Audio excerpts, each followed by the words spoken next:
तो hello guys, कैसे हैं आप लोग। आज हम the great journey of teenagers का सीजन 3 को एक्सप्लेन करने वाले हैं। अगर आपने इसका सीजन 1 और सीजन 2 नहीं देखा, उसका लिंक डिस्क्रिप्शन में है, काइंडली पहले उसे देख लें ताकि आपको ये सीजन समझ आ सके। तो चलिए वीडियो को शुरू करते हैं। एपिसोड की शुरुआत में हमें दिखाया जाता है कि एक विलेज होता है जिसमें बाढ़ आ गई थी और उस बाढ़ की वजह से पूरा विलेज तहस नहस हो चुका था और सब कुछ वहाँ तबाह हो गया था। यहाँ तक के खाने के लिए भी उनके पास कुछ नहीं बचा था। और तभी हमें उस विलेज में वो दोस्तों को दिखाया जाता है जहाँ वो लड़का बेहोश हो गया होता है और उसके दूसरे दोस्त ने उसको उठाया होता है। अभी वो बहुत ज्यादा चलने की वजह से थक गया होता है और अपनी हिम्मत हार के वहीं बैठ जाता है। तभी हम वहाँ के किंग को देखते हैं, जो टॉस्ट का किंग होता है। वो आता है और कहता है कि ये लो बच्चे, कुछ खा लो, तुम बहुत ज्यादा थके हुए लग रहे हो, तुम भी खाओ और अपने भाई को भी उठा कर खिला दो। तुम जल्दी से इसे खाकर मेरे साथ चलो, मेरा दिल करता है कि मैं तुम दोनों को एक इमॉर्टल बना दूं। जल्दी से इसे खाओ और मेरे साथ चलो। कहते ही बच्चा उस लीडर से कहता है कि लीडर, मुझे ये बताएं कि आप मुझे अपना डिसाइपल या एक इमॉर्टल क्यों बनाना चाहते हैं। जहाँ वो उसका किंग कहता है कि मुझे तुम एक अच्छे और लाचार लग रहे हो, इसीलिए मैं तुम्हारी मदद करना चाहता हूँ। अभी वो लड़का कहता है कि ठीक है किंग, मैं आपके साथ चलूंगा। तभी सीन चेंज हो जाता है। नेक्स्ट सीन में हम देखते हैं कि ओल्ड मास्टर और एक किंग बैठे होते हैं, जहाँ वो एल्डर उस किंग को बताता है कि इस वर्ल्ड में 3 अपर लेवल के गॉड हैं। पहला जो आसमान पे रहता है, दूसरा एक हेवन में है और तीसरा इसी वर्ल्ड में है। हाँ, वो किंग ओल्ड मास्टर से कहता है कि ओल्ड मास्टर, मुझे भी एक इमॉर्टल बनना है। क्या मुझे भी उस गॉड को ढूंढना होगा जो अर्थ पर है, ताकि मैं उससे मिलकर एक इमॉर्टल बन जाऊं। हाँ, वो ओल्ड मास्टर कहता है कि इस गॉड का तो मुझे नहीं पता, यहाँ तक कि बस इतना तुम्हें मैं बता सकता हूँ, फेरी सिटी नाम की एक सिटी है जहाँ पर तुम्हें एक इमॉर्टल बंदा मिल जाएगा और वो तुम अगर उसको ज्यादा रिक्वेस्ट करोगे वो तुम्हें प्रैक्टिस करवा के एक इमॉर्टल बना देगा, क्योंकि वो काफी सालों से वहीं पर रुका हुआ है। मगर मेरी ये बात मान लो कि वो तुम्हें इमॉर्टल की टेक्निक्स या इमॉर्टल की कल्टीवेशन नहीं सिखाएगा, क्योंकि वो अब करंट इमॉर्टल है। मगर तुम्हें एक और दूसरा रास्ता इस्तेमाल करना होगा, जैसे कि तुम उसे किडनैप कर लो या उसे पकड़ लो और जबरदस्ती उससे अपनी टेक्निक्स उगलवाओ या उससे कहो कि मुझे प्रैक्टिस करवाओ, ताकि वो तुम्हें प्रैक्टिस करवाए और तुम कल्टीवेशन के नेक्स्ट लेवल तक पहुंच जाओ और एक इमॉर्टल बन जाओ। मगर उस बंदे के पीछे बहुत से लोग पड़े हुए हैं। हर कोई चाहता है कि मैं एक इमॉर्टल बनूं। मैं तो यही कहूंगा कि तुम जल्दी से जाओ, उसे किडनैप कर लो या उससे जबरदस्ती प्रैक्टिस करवाओ अपने आप को और एक इमॉर्टल बन जाओ। जहां किंग कहता है ये तो मेरे दाएं हाथ का खेल है, मैं उसको बहुत आसानी से पकड़ लूंगा और एक इमॉर्टल बन के दिखाऊंगा आपको ओल्ड मास्टर। और तभी यहाँ पर सीन चेंज हो जाता है। नेक्स्ट सीन में हमें दिखाया जाता है एक बहुत गुप्त अंधेरी सी जगह पर, जहाँ हम देखते हैं बहुत सारे स्टेचू बने हुए होते हैं। तभी हम गुफा के अंदर का सीन देखते हैं, जहाँ हम देखते हैं कि हटलेस और उसके साथ एक मास्टर और एक लड़की होती है जो कि हटलेस की डिसाइपल होती है। तभी हटलेस वहाँ पर बैठ जाता है और कहता है कि ये बुद्ध टेम्पल का आखिरी स्ट्रक्चर माउंटेन बचा है, हमें किसी तरह भी इसे प्रोटेक्ट करना होगा दुश्मनों से। अगर दुश्मनों को पता चल गया तो वो जल्दी से इसे भी खत्म कर देंगे और हमारे टेम्पल्स की निशानियां खत्म हो जाएंगी। और तभी वहाँ पर हम देखते हैं हटलेस को एक स्ट्रक्चर नजर आता है जो एक बहुत बड़े बादशाह का होता है। तो हटलेस उसे देखकर कहता है कि यहाँ पर तो बहुत बहुत बड़े बड़े बादशाह के नाम भी लिखे हुए हैं और उनके स्ट्रक्चर भी बने हुए हैं। यहाँ तक कि ये भी लिखा हुआ है कि किसको क्या बीमारी थी और उसका इलाज कैसे हुआ। ये तो हटलेस सोचता है, यूजी मुझे लगता है कि तुम्हारी बीमारी का भी इलाज हमें यहीं से मिल जाएगा। तभी हम यूजी को देखते हैं जो हटलेस की डिसाइपल होती है। वो वहाँ पर हैरान भी हो रही होती है और खुश भी होती है, उसे कुछ समझ नहीं आ रहा होता कि मैं अब क्या बोलूं। और तभी सीन चेंज हो जाए। नेक्स्ट सीन में हमें लिवूजी को दिखाया जाता है जो माउंटेन पर खड़ा कह रहा होता है कि ये सारा माउंटेन मेरा है, अब मैं इस पर कब्जा कर लूंगा। ये कहते ही हम देखते हैं वहाँ पर शाओसो आ जाता है जो अब ठीक हो चुका था। वो अपनी बग्गी से बाहर निकलता है और लिवूजी से कहता है कि बस करो अपना पागलपना, तुम तो हर जगह के ही डिसाइपल और हर जगह के ही किंग बन जाते हो। और फिर शाओसो कहता है कि अब जल्दी चलो, हमें आगे भी बढ़ना है। तभी लिवूजी आगे बढ़ता है और शाओसो से कहता है कि शाओसो तुम थक गए होगे, मैंने सोचा कि कुछ देर यहाँ पर रुक कर मैं भी आराम कर लूं और तुम भी आराम कर लो जब तक। और अब तो तुम्हारी बॉडी भी वापस से पावरफुल होने लग गई है, मगर तुम्हें हवा में नहीं आना चाहिए, क्योंकि हवा की वजह से तुम्हारी बॉडी में वापस से इन्फेक्शन चला जाएगा। तो देखो तुम्हारी बॉडी अभी से ही कमजोर होना शुरू हो रही है, जल्दी से तुम अंदर जाओ। और तभी हम वहीं पर बग्गी के अंदर देखते हैं जहाँ वो लिटिल फिजिशियन अभी भी वहीं इनके साथ चल रही होती है, जो कहती है शाओसो लिवूजी बिल्कुल ठीक कह रहा है, तुम अंदर आ जाओ और अभी हमें फेरी सिटी जाना है, वो भी काफी दूर है, तो उसके लिए हमें और समय समय लग जाएगा, तो अपना टाइम इधर वेस्ट नहीं करो। अभी शाओसो उस लिटिल फिजिशियन से कहता है कि बस करो, अब मैं ठीक हो चुका हूँ, तुम लोग मुझे बीमार बोल बोल कर मेरा सारा दिमाग खराब कर दिया है तुम दोनों ने, बस अब मुझे कोई इलाज नहीं करवाना तुमसे। लिटिल फिजिशियन ये कहकर वो अपना मुंह बहुत गुस्से वाला बना लेता है, जहाँ हम देखते हैं लिटिल फिजिशियन भी बहुत गुस्से में आ जाती है, जो बग्गी का दरवाजा बंद कर देती है और पर्दे को भी साइड पर कर लेती है और कहती है कि तुम मर जाओ, तुम्हारे लिए यही बेहतर होगा, क्योंकि मैं तुम्हें जो समझाऊंगी तुम्हें तो वो बुरा ही लगेगा ना। मैंने कितनी कोशिशों और इलाज के बाद तुम्हें ठीक किया, यहाँ तक कि तुम डेथ के मुंह में चले गए थे। और तभी हमें पता चलता है कि लिवोजी कहता है शाओसो से क्या उसका इलाज भी फेरी आइलैंड पर मिल जाएगा। तभी शाओसो कहता है कि उसका नहीं करो, सीधा उसको रियोजी बोलो। अभी हमें पता चलता है कि वो लोग वहाँ पर फेरी आइलैंड रियो का और शाओसो का इलाज के लिए जड़ी बूटियाँ ढूंढने जा रहे थे। यहाँ लिवोजी कहता है कि नहीं, हमें वहाँ पर जड़ी बूटियाँ नहीं ढूंढनी, वहाँ पर एक इमॉर्टल भी है, उसे भी ढूंढना है ताकि हम भी एक इमॉर्टल बन सके, या वो हमें कुछ तो बता देगा उन जड़ी बूटियों के बारे में अगर इमॉर्टल नहीं बना सका तो। ये कहते ही हम देखते हैं वो लोग आपस में बातें करने लग जाते हैं। तभी वहाँ बिग ब्रदर टांगलियन भी आ जाता है, जिसे देखकर लिवोजी कहता है कि बिग ब्रदर अभी हमें कहाँ जाना चाहिए। जहाँ टांगलियन कहता है कि हमें इस ओर चलना चाहिए, यहाँ पर एक फिश वैली है, हमें रात होने से पहले वहाँ पहुँचना है और वहाँ ठहर कर रात गुजारने का इंतजाम भी करना होगा। ये कहते ही वो लोग वहाँ से निकल जाते हैं और फिशिंग वैली की ओर बढ़ने लग जाते हैं। जहाँ हम देखते हैं कि सीन चेंज हो जाता है। नेक्स्ट सीन में हमें एक फॉरेस्ट को दिखाया जाता है, जहाँ पर हम देखते हैं कि मेसी सोचती है कि मेरे पिछले एक्सपीरियंस की बुनियाद पर यहाँ 15 मिनट बाद ही अंकल आ जाएंगे और मुझे 15 मिनट में ही सब सेट करना ही होगा। मगर ये मिट्टी तो बहुत ही गीली है, क्योंकि कल रात यहाँ पर बहुत बारिश हुई थी। जहाँ हम देखते हैं मेसी कहती है कि रुको, मैं एक काम करती हूँ, मैं यहाँ पर फुटप्रिंट छोड़ देती हूँ, जहाँ से उनको थोड़ा चकमा दे सकूँ और फिर मैं बाद में उनको सरप्राइज कर दूंगी। वो वहाँ पर खड़े ये सब सोच ही रही होती है। तभी उसका अंकल आ जाता है और कहता है कि मेसी क्या सोच रही हो। तभी मेसी घबरा कर और डर जाती है, वहीं पर गिर जाती है। तभी मेसी का अंकल कहता है कि क्या हुआ, तुम तो डर ही गई। मेसी का अंकल का नाम शुआन होता है। अभी मेसी अपने अंकल से कहती है, अंकल शुआन, मैंने तो इतनी सारी प्रिपरेशन की थी और आप इतना जल्दी ही आ गए, उल्टा मुझे ही सरप्राइज कर दिया आपने तो। तुम मुझे ये बताओ कि तुम मुझे देखकर इधर छुप क्यों जाती हो। ये कहते ही उसका अंकल कहता है कि अब बस बहुत हुआ तुम्हारा यहाँ पर छुपना, तुम्हारे फादर से मैंने प्रॉमिस किया था कि मैं तुम्हें जोयो सिटी वापस ले जाऊंगा। और मुझे एक बात तो बताओ कि तुम जोयो सिटी का नाम सुनकर इतने गुस्से में क्यों आ जाती हो। मुझे पता है कि तुम्हें जोयो सिटी नहीं पसंद, मगर अब वो तुम्हारा घर है और तुम्हारे फादर ने मुझसे प्रॉमिस लिया था कि मैं कुछ ही टाइम बाद तुम्हें वहाँ पर पहुँचा दूंगा, और अब मैं उनकी अगर बात ना मानूं तो इसका मतलब यही होगा कि मैंने उसके प्रॉमिस का पालन नहीं किया और ना ही उनको रिस्पेक्ट दी, बल्कि उनके साथ जस्टिस किया। ये कहते ही मेसी गुस्से में आती है और कहती है कि अंकल प्लीज। जहाँ उसका अंकल कहता है कि बस अब बहुत हुआ, चुप हो जाओ। तभी अंकल जोर से आवाज लगाता है, मेरे दोस्तों बाहर आ जाओ, अब तुम्हें छुपने की कोई जरूरत नहीं। अभी हम देखते हैं दरख्त से बहुत ज्यादा परिंदे इधर उधर उड़ने लग जाते हैं। जहाँ मेसी अपनी पोजीशन ले लेती है, तभी उसका मास्टर कहता है कि वो देखो वो लोग आ रहे हैं। तभी वो चकमे से मेसी को दूर गिरा देता है। हाँ, हम देखते हैं कि मेसी बहुत गुस्से में आ जाती है और उठती है और अपने अंकल को कहती है कि आपकी इतनी हिम्मत, और वो अपने अंकल पर अटैक कर देती है बॉम्ब से। हाँ, उसका अंकल उन बॉम्ब्स को बहुत आसानी से रोक लेता है, बल्कि उसका वार आसमान की तरफ ओढ़ देता है, जहाँ आसमान मर जाकर उसके वार के पटाखे बजना शुरू हो जाते हैं। अभी हम देखते हैं मेसी आसमान पर देखकर ये सब खुश हो रही होती है कि अचानक कोई मेसी के हाथ से पकड़कर उसको फॉरेस्ट की ओर ले जाता है। हाँ, खड़ा वो अंकल ये सब देखकर फॉरेस्ट की ओर भागने लग जाता है। अभी हम देखते हैं फॉरेस्ट का अंदर का सीन हमें दिखाई देता है, जहाँ हम देखते हैं कि मेसी को सीकोंग अपने हाथों से पकड़कर ले जा रही होती है। जहाँ मेसी कहती है कि मुझे कहाँ ले जा रही हो, जहाँ सीकोंग कहती है कि अगर जोयो सिटी तुमने नहीं जाना तो चुप करके मेरे साथ चलो, वरना मेरा हाथ छोड़ दो। तभी उसका अंकल उसको बहुत ढूंढने लग जाता है, तो कोई बंदा अचानक उसके अंकल पर अटैक कर देता है। तभी हम देखते हैं कि उसका अंकल साइड पर हो जाता है। तभी हम देखते हैं कि वहाँ पर हार्टलेस भी आ गया होता है, जो उसके अंकल से फाइट कर रहा था, उसके अंकल के पीछे भाग रहा था, जहाँ उसका अंकल डर से फाइट नहीं कर रहा था और आगे ही भागता चला जा रहा था। जहाँ भागते भागते वो अचानक रुकता है और उस हार्टलेस से मुकाबला करने लग जाता है, जहाँ इनकी फाइट शुरू हो जाती है। तभी हम देखते हैं कि हार्टलेस सारे दरख्तों पर भागना शुरू हो जाता है, जहाँ उसका अंकल बीच में खड़ा बहुत गुस्से में आता है और कहता है कि ये कैसा मजाक है अजीब सा। वो बहुत गुस्से में आकर अपना एक जादुई टेक्निक निकाल लेता है। ये देखकर हार्टलेस भी गुस्से में आता है और अपना पंच उसकी ओर बढ़ा लेता है, मगर वहीं पर वो दोनों रुक ही जाते हैं। जहाँ हार्टलेस उसको रिस्पेक्ट देते हुए कहता है कि गोल्ड, मैं समझा तुम एक ऐसे ही आम से इंसान हो गए मगर तुम भी थोड़े बहुत पावरफुल हो। ये कहते ही हम उस अंकल को देखते हैं जो कहता है कि बहुत खूब, तुमने भी वो बॉम्ब टेक्निक बहुत अच्छे से मुझ पर अप्लाई की और मैं तो ये समझा था कि ली फैमिली के कुछ लोग आ गए हैं और मुझ पर अटैक करने लग गए हैं। जहाँ अटलेस कहता है कि हाँ अच्छा, मैं भी यही समझा था कि कोई और बहरूपिया है। तभी वो कहता है कि ली फैमिली का एक सदस्य है जो लीवो जी है, मैंने उसकी प्रोटेक्शन की जिम्मेदारी ली हुई है। तुम्हें ली फैमिली से जो भी मसला है वो ली फैमिली तक ही रखना, अगर लीवो जी को कुछ भी हुआ तो मैं तुम्हें नहीं छोड़ूंगा। तभी वो अंकल कहता है कि मैंने तुम्हें कुछ ही टाइम पहले ली फैमिली के रेजिडेंस में देखा था, तुम वहाँ क्या कर रहे थे? और वहाँ पर मुझे कुछ बंदों ने ये भी बताया था कि तुम्हारी फाइट वहाँ के एक अच्छे डिसेबल से हुई है। जहाँ उसको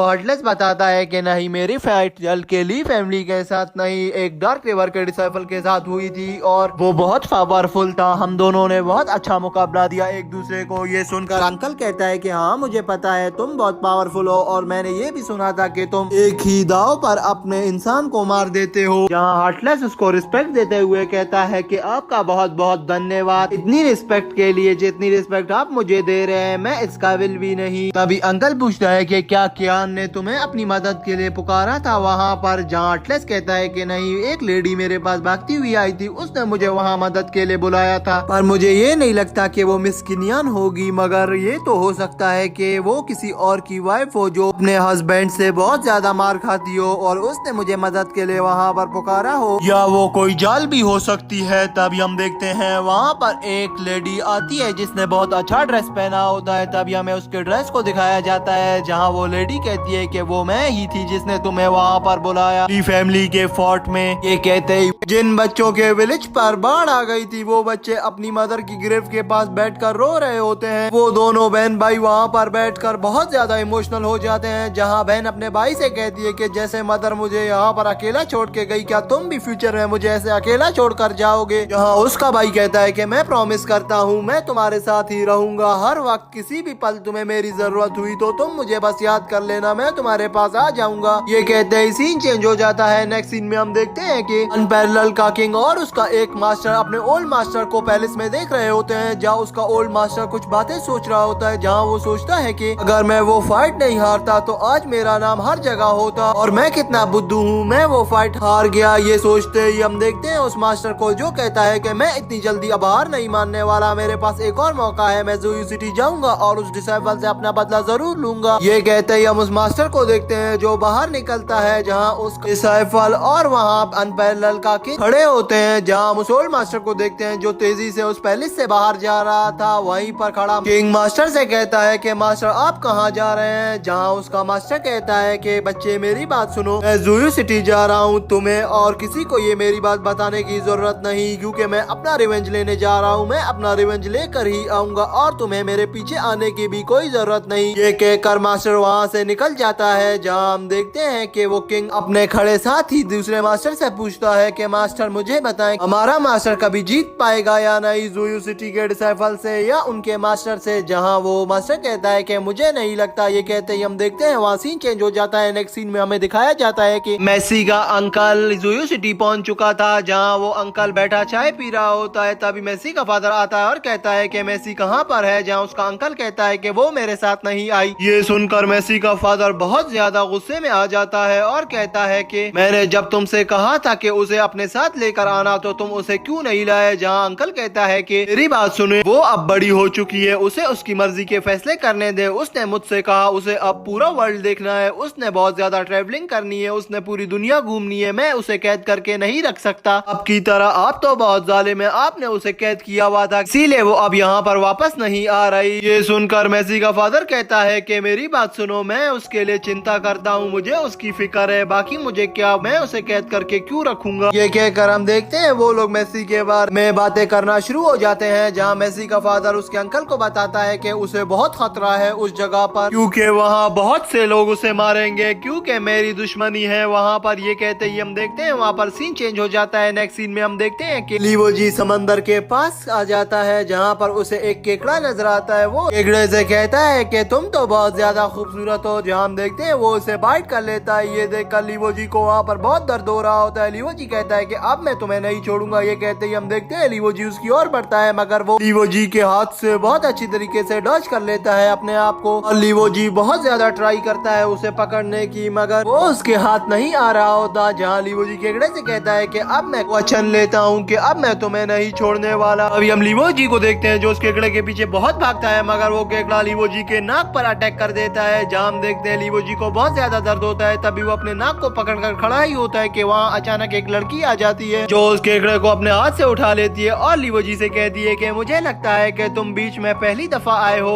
जहाँ लीवो जी कहता है कि हाँ मैं तो पहली दफा आया हूँ, मगर मुझे ये बताओ कि तुम्हें कैसे पता चला कि मैं पहली दफा आया हूँ। हाँ, वो लड़की कहती है कि मेरी बात सुनो, तुम्हारी हरकतों से ही तो मुझे पता चल रहा है कि तुम पहली दफा आए हो। जहाँ तुम एक क्रैब को नहीं पकड़ सकते, वहाँ मुझे अंदाजा ही हो गया था कि तुम पहली दफा आए हो, बल्कि तुम इस क्रैब को भी पहली दफा ही पकड़ रहे हो। मैं सच बोल रही हूँ ना। ये सुनते ही लीवो जी वहाँ पर थोड़ा शर्मिंदा होता है और कहता है कि हाँ मैं थोड़ा सा नर्वस था, इसीलिए बस मैं इसको पकड़ नहीं पाया। ये कहते ही हम देखते हैं लड़की अपना मुंह उस साइड करती है और लीवो जी को बताने लगती है कि इस क्रैब को कैसे पकड़ते हैं और इसकी ट्रिक्स क्या हैं। अभी हम लीवो जी को देखते हैं जो उसके पास अपना हाथ ले जाता है और वो उसके हाथ पर ही बाइट कर लेता है। जहाँ हम देखते हैं कि लीवो जी को उधर बहुत ज्यादा पेन हो रहा होता है, मगर लीवो जी उस लड़की के सामने अपने को बहादुर दिखाने के लिए रुक जाता है और कहता है कि ठीक है अब मैं समझ गया। जहाँ वो पीछे अपना हाथ करके उस केकड़े के बाइट से अपना हाथ बड़ी मुश्किल से छुड़ाता है और लड़की से कहता है कि क्या मुझे आप अपना नाम बता सकती हैं। जहाँ वो लड़की कहती है कि मेरा नाम ज़ियांज़ू है, तुम मुझे प्यार से ज़हन बुला सकते हो। कहते ही वो अपना मास्क भी उतार लेती है और कहती है कि मिस्टर तुम्हारा नाम क्या है, तुम भी तो मुझे अपना नाम बताओ या सिर्फ मैं ही अपना नाम बताती रहूं। जहाँ लीवो जी कहता है कि नहीं नहीं मेरा नाम लीवू जी है और तुम मुझे प्यार से ली बुला सकती हो। जहाँ वो लड़की कहती है कि नहीं मैं तो लीवो जी ही पुकारूंगी, मैं तुम्हें प्यार से ली क्यों पुकारूं। ये सुनते ही लीवो जी कहता है कि ठीक है मुझे एक बात बताओ कि हमें यहाँ पर नजदीक कहाँ से सी फूड अच्छा और फ्रेश मिल सकेगा। जहाँ वो लड़की कहती है कि इतने बेवकूफ हो, तुम्हें फिश मार्केट में ही फ्रेश सी फूड मिल सकेगा, यहाँ पर तो थोड़ी मिलेगा ना, ये तो एक बीच है ना पागल। या तुम्हें अगर कोई इस जगह पर फिशमैन नजर आ गया उसे बोल दो, वो तुम्हें निकाल कर दे देगा। वैसे तो आज छुट्टी का दिन है, मुझे नहीं लगता कि कोई फिशमैन आज आएगा। अगर मैं जा रही हूँ फिश मार्केट, क्या तुम मुझे ज्वाइन करोगे। ये कहते ही लीवो जी ज़ेंगज़ू से कहता है कि आपका बहुत बहुत धन्यवाद मुझे अपने साथ बुलाने के लिए। तभी वो उस क्रैब को नीचे रखता है और कहता है कि मिस ज़ेंगज़ू मेरा इंतजार करें, मैं भी आ रहा हूँ। ये कहते ही हम देखते हैं कि वो दोनों फिश मार्केट पहुँच गए होते हैं। जहाँ लीवो जी ज़ेंगज़ू से कहता है कि ये फिश कितनी ज्यादा क्यूट है। जहाँ ज़ेंगज़ू कहती है कि इसे हाथ मत लगाना, ये बहुत क्यूट है मगर ये उतनी ज्यादा ही डेंजरस। मगर लीवो जी उसकी बात कहाँ सुनता है, वो उस फिश को बाहर निकाल लेता है और अपने हाथों में रख लेता है और कहता है कि इस पे कितने प्यारे प्यारे डॉट्स बने हुए हैं। जहाँ ज़ेंगज़ू कहती है कि ये पफर फिश है, ये ओशंस में रहती हैं और अगर तुम्हें इसे खाना है तो तुम्हें कोई टेक्निक से इसे खाना होगा। अगर तुमने इसको टेक्निक के बगैर खा लिया तो ये एक पॉइजन है, इससे तुम्हारी डेथ भी हो सकती है। ये सुनते ही लीवो जी उस फिश को वापस पानी में फेंक देता है और कहता है कि नहीं थैंक यू, ये तो बहुत ही ज्यादा खतरनाक है। मैं समझा ये क्यूट मछली है, ये प्यारी भी है, ये खाने में भी स्वादिष्ट होगी, मगर तुम तो कह रही हो ये एक पॉइजन वाली फिश है। ये कहते ही हम देखते हैं ज़ेंगज़ू आगे जाती है और नेक्स्ट फिश को दिखाती है लीवो जी को और कहती है कि ये देखो इस पर जो स्पॉट लगे हुए हैं ना, ये टाइगर के तरह के स्पॉट लगे हुए हैं, इसीलिए इसको टाइगर फिश कहा जाता है और ये बहुत ज्यादा टेंडर है, ये भी आपको डीप ओशन में मिलेगी लीवो जी। यहाँ लीवो जी सोच में पड़ जाता है और कहता है कि डीप सी यानी के सांशी आइलैंड के पास। ये कहते ही हम देखते हैं वहाँ पर बैठा जो अपनी फिश को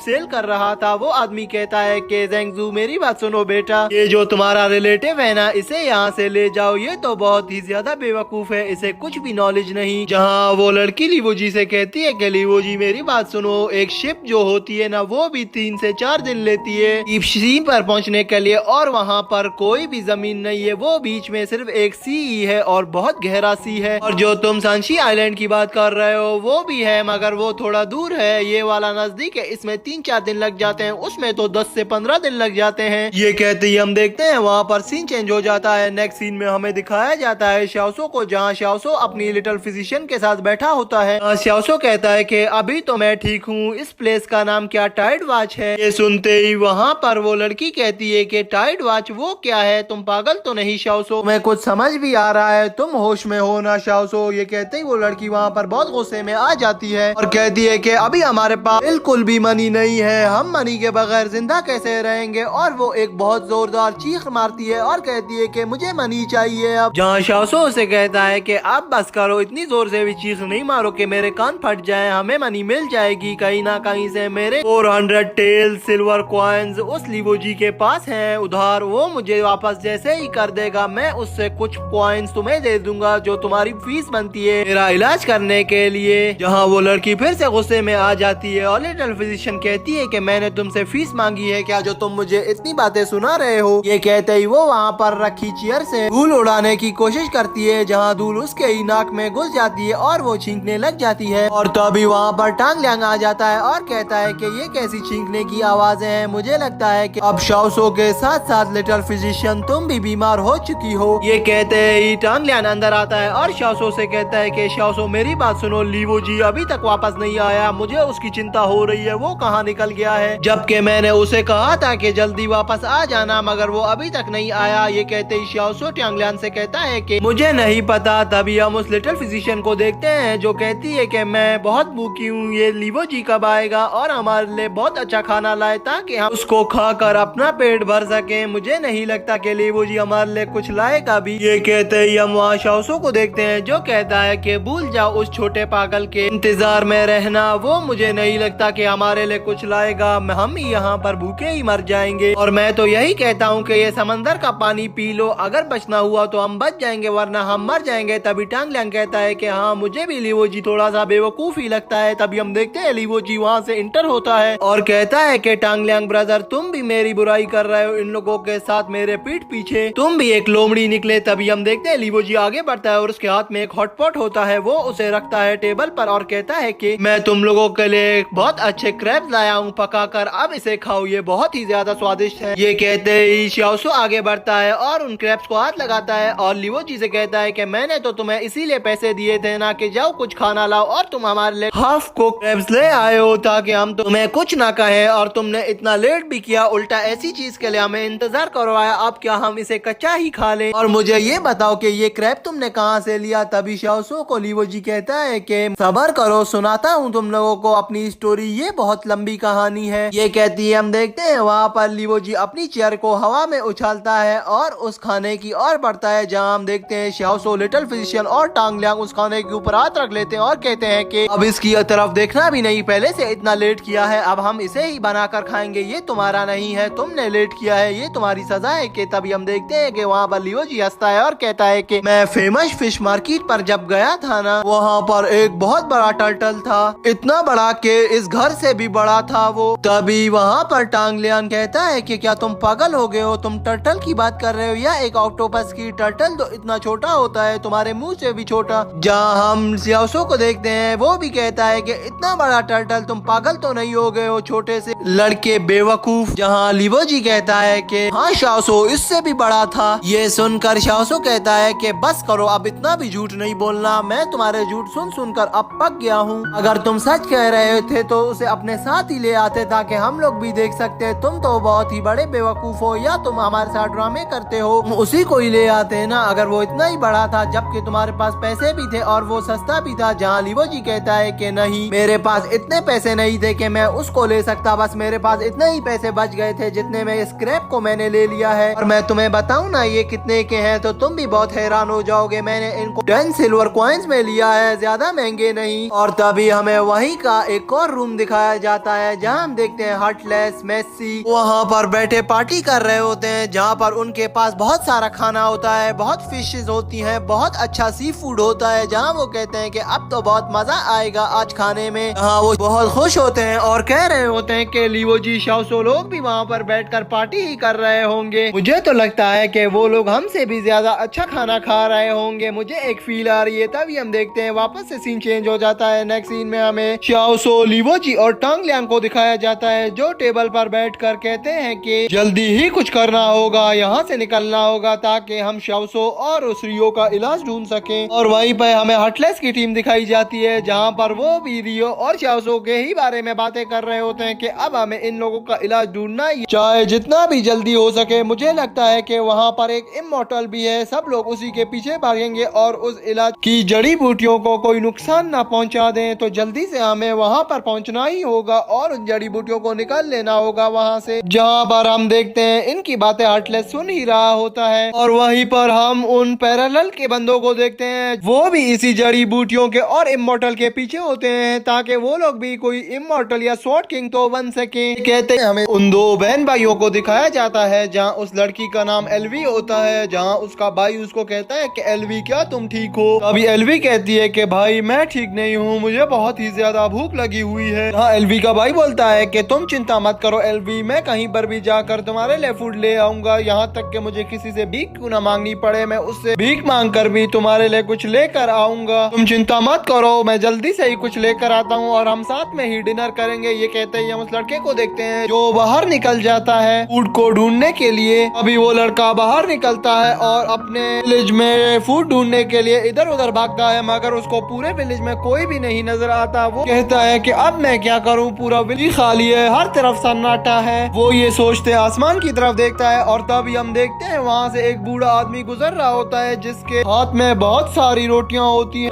वो स्पीड से गुजर रहा होता है, तभी उसके सामने कोई लकड़ी का टुकड़ा आ जाता है जिससे वो टकरा कर गिर जाता है और वो रोटियां भी वहीं पर बिखर जाती हैं। तभी हम देखते हैं कि बूढ़ा आदमी वहाँ पर बहुत परेशान होता है और सोचता है कि कहीं ये स्पैरो जो दरख्तों पर बैठे हैं ये मेरी रोटियों को यहाँ से उठा कर ना ले जाएं। अभी हम उन स्पैरोज को देखते हैं जो नीचे आ जाते हैं, उन रोटियों को खाने लगते हैं। वहीं पर खड़ा वो लड़का भी उनकी ओर बढ़ने लगता है और कहता है कि अब मुझे यही करना होगा। भूख से वो उसकी तरफ बढ़ता है, तभी उसको कोई रोक लेता है। जब हम पीछे देखते हैं तो उसकी सिस्टर वहाँ पर आ जाती है और उसका हाथ पकड़ लेती है और कहती है कि नहीं आगे मत बढ़ो, इन्हें छोड़ दो। अभी हम देखते हैं कि वहाँ पर एक इमोशनल सीन शुरू हो जाता है जहाँ वो ब्रदर अपनी सिस्टर को गले लगा लेता है और रोने लग जाता है। वहीं पर सीन चेंज होता है। नेक्स्ट सीन में अनपैरेलल के किंग को देखते हैं जो अपने पैलेस में सो रहा होता है। उसका मास्टर उसको देखकर कहता है कि ये नहीं सुधरने वाला। मास्टर देखता है कि कुछ लोग किंग की ओर बढ़ रहे हैं, तभी वो मास्टर आगे जाता है और कहता है रिस्पेक्ट मेरे एल्डर्स आपके लिए। जहाँ अनपैरेलल का किंग ये सुनकर चौंक जाता है और उठ जाता है। तभी हम उस एल्डर को देखते हैं जो रिस्पेक्ट देते हुए किंग को कहते हैं कि किंग आपके लिए बहुत सारी रिस्पेक्ट। अनपैरेलल का किंग कहता है कि क्या हुआ एल्डर्स, आप लोग यहाँ पर क्यों आए हैं और मेरे लिए क्या लाए हैं? जहाँ एल्डर बोलता है कि मैं आपकी यहाँ पर तबीयत का पूछने आया था और मुझे आपकी फिक्र हो रही थी कि कहीं आपको कुछ हो ना गया हो क्योंकि आपकी तबीयत बहुत ज्यादा खराब है। ये सुनते ही किंग कहता है कि अपने असल मुद्दे पे आओ, मुझे मक्खन लगाने की जरूरत नहीं, मुझे पता है कि कभी तुम ऐसे मेरे पास नहीं आए। जहाँ वो एल्डर्स कहते हैं कि किंग मैं आपको बताता हूँ, हमारा एक मास्टर ज़ोयू सिटी गया है वहाँ के डिसाइपल्स और वहाँ की गवर्नमेंट से बदला लेने, तो वो अकेला है और ज़ोयू सिटी के डिसाइपल्स भी अब अपनी पावर्स खो चुके हैं, वो भी इतने पावरफुल नहीं, मगर हमें फिर भी डर है कि हमारा यंग मास्टर मारा ना जाए, तो इसीलिए मैं आपसे कहने आया हूँ कि अब हमारे पास अच्छा मौका है कि हम उन पर अटैक कर दें। ये सुनते ही किंग कहता है कि नहीं अभी वो वक्त नहीं है कि मैं उन पर अटैक करूं। जहां वो एल्डर्स बहुत समझाते हैं किंग को, तभी किंग कहता है कि बस अब बहुत हुआ, ठीक है फिर अब से 3 दिन बाद हम ज़ोयू सिटी की ओर बढ़ेंगे और उन पर अटैक कर देंगे, अपनी सेना को तैयार कर लो और ये बात भी अपने जहन में बिठा लो कि मैं खाली उस मास्टर की खातिर ज़ोयू सिटी पर अटैक कर रहा हूँ, वरना मेरा कोई इरादा नहीं है। जहाँ वो एल्डर कहता है कि नहीं किंग हमें 3 डेज का इंतजार नहीं करना चाहिए क्योंकि 3 डेज में वो लोग हमारे मास्टर को मार भी सकते हैं और अब ज़ोयू सिटी से उनके डिसाइपल्स कुछ बाहर की तरफ आ गए हैं, तो उनके पास अभी कोई भी पावरफुल डिसाइपल नहीं। यही मौका है हमारे पास कि हम उनको हरा दें, जहां हम उनसे बहुत अच्छी फाइट जीत सकते हैं। जहां हम देखते हैं कि वो यंग मास्टर कहता है कि एल्डर मेरी बात सुने, भी हमें समय लगेगा और हमारा किंग भी छोटा है। जहां हम किंग को देखते हैं जो कुछ सोच रहा होता है और तब वो अचानक से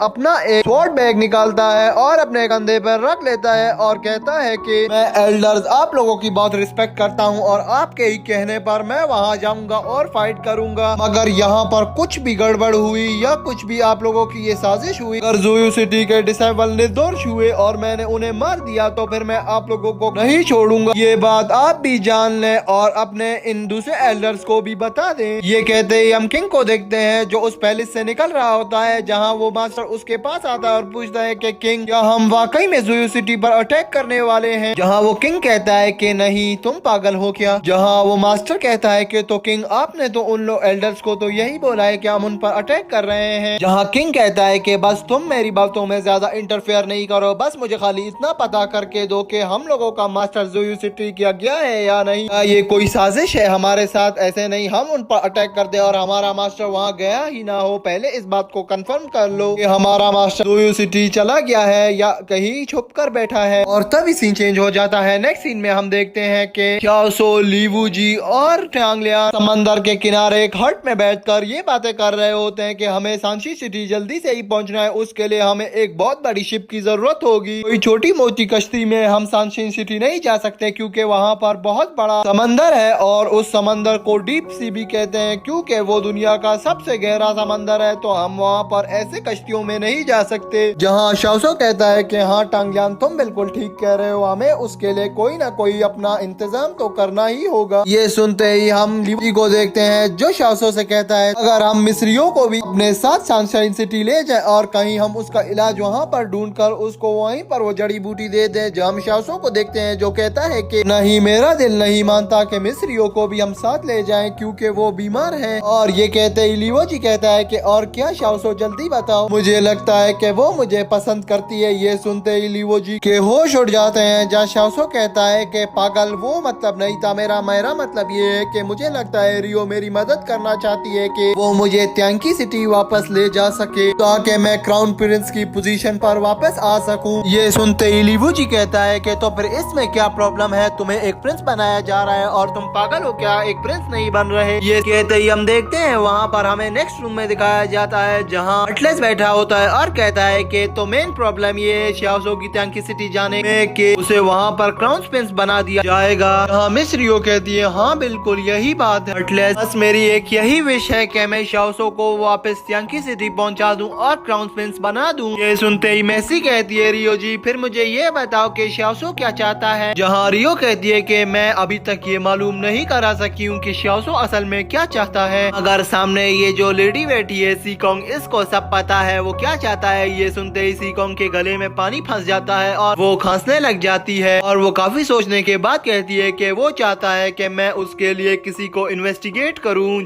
सीन चेंज होता है। नेक्स्ट सीन में हम देखते हैं हमें लीवू जी को दिखाया जाता है जो बहुत ज्यादा हैरान होता है और पूछता है कि और कहता है कि क्या यही वजह है जिसकी वजह से मेरी मदर की डेथ हुई। जहाँ xiaosu कहता है कि उस वक्त तुम्हारी मदर एक ड्रैगन एनवॉय थी, उसने बहुत लोगों की मदद की, बहुत से अच्छे लोगों की मदद की और बुरे लोगों को पृथ्वी में ही मार दिया। और तुम्हारी मदर ने अंकल लुगियान को सेव करने के लिए पूरी पृथ्वी से ही फाइट कर ली थी, उसने हर किसी को ही अपना दुश्मन बना लिया था और उसने उस अंकल के लिए अपनी जान भी दे दी। यहाँ तक के आखिरी वक्त तक वो लड़ती रही मगर आखिर में सब ने मिलकर उन्हें मार दिया। उसने अपनी लाइफ बहुत ही ज्यादा सेक्रीफाइंग लाइफ गुजारी है। तो अभी हमें अटलस को दिखाया जाता है जो कहता है कि क्या अब अंकल लुयांग जिंदा हैं, मुझे तो लगता है कि वो अपनी डेथ को फेक बना रहे हैं। जहाँ हम सीकोंग को देखते हैं जो खड़ी होती है और कहती है कि मुझे इस बारे में नहीं पता मगर अब लोग यही कहते हैं कि उनकी डेथ फेक थी, वो अभी भी जिंदा है और मुझे भी यही लग रहा है। अब तो यह सुनते ही हम देखते हैं वहाँ पर मेसी, रियो और अटलस बहुत ही ज्यादा शौक में आ जाते हैं। जहाँ मेसी पूछती है कि क्या तुम सच कह रही हो लड़की, और तभी हम xiaosu को देखते हैं जो कहता है कि हाँ बिल्कुल सच, ये बात तो बिल्कुल ही सच है। और वहीं पर अटलस लोगों को दिखाया जाता है जो कहते हैं कि ये केस रियल है मगर इसको मैनिपुलेट किया जा रहा है और इस केस को मिक्स किया जा रहा है ताकि ये केस यहीं पर बंद हो जाए। मगर मैं समझ गया हूँ। यहाँ पर अटलस ये कहता है और कहता है कि अंकल लुयांग जो भी है वो भी जिंदा है और इस केस को मैनिपुलेट करने की कोशिश की जा रही है और रियो भी यही बात कहती है। तभी हमें xiaosu को दिखाया जाता है जो कहता है कि अगर अब इतना सब जानने के बावजूद भी मैं वापस त्यांकी सिटी जाऊं और एक क्राउन बन जाऊं तो मुझे ये बहुत ही अजीब लगेगा और मैं बहुत ही शर्मिंदा होऊंगा। मुझे इस केस को सॉल्व करना है जिसके लिए मैंने सीकोंग को भी बोला हुआ है और अब मैं अपनी पूरी कोशिश करूंगा सबसे पहले इस केस को सॉल्व कर लूं। मुझे इसकी नहीं परवाह कि कोई भी क्राउन प्रिंस बन जाए, मुझे क्या, मगर पहले मैं इस केस को सॉल्व करूंगा तभी मैं अगर कोई क्राउन प्रिंस बन सका तो बनूंगा। तो अभी लियो जी वहाँ पर पूछता है कि मुझे ये बताओ xiaosu तुम्हें इन सब में मास्टरमाइंड कौन लगता है। जहाँ xiaosu लियो जी से कहता है कि मुझे इन सब में मास्टरमाइंड xiao लगता है, xiao से ही मुझे मेन प्रॉब्लम है, मुझे लगता है कि सारे मास्टरमाइंड और प्लानिंग उसी ने की है। जहाँ लियो जी कहता है कि अच्छा तो तुम्हें xiao पर शक है। ये सुनते ही टांगलियान को हम देखते हैं जहाँ टांगलियान अपना सर को हिलाता है और कहता है कि बस भी करो। तो अभी हम लिटिल फिजिशियन को देखते हैं वो भी अपना सर हिलाती है और कहती है कि बस अब मैं बहुत इरिटेट हो गई हूँ। जहाँ xiaosu लियो जी से कहता है कि इतना सब बताने के बावजूद भी तुम्हें कुछ समझ नहीं आता क्या, तुम बेवकूफ तो नहीं हो। और जो अंकल लियांग है मुझे लगता है कि वो भी यूज किए गए हैं, मुझे नहीं लगता कि वो इतने बुरे बंदे हैं, उनको भी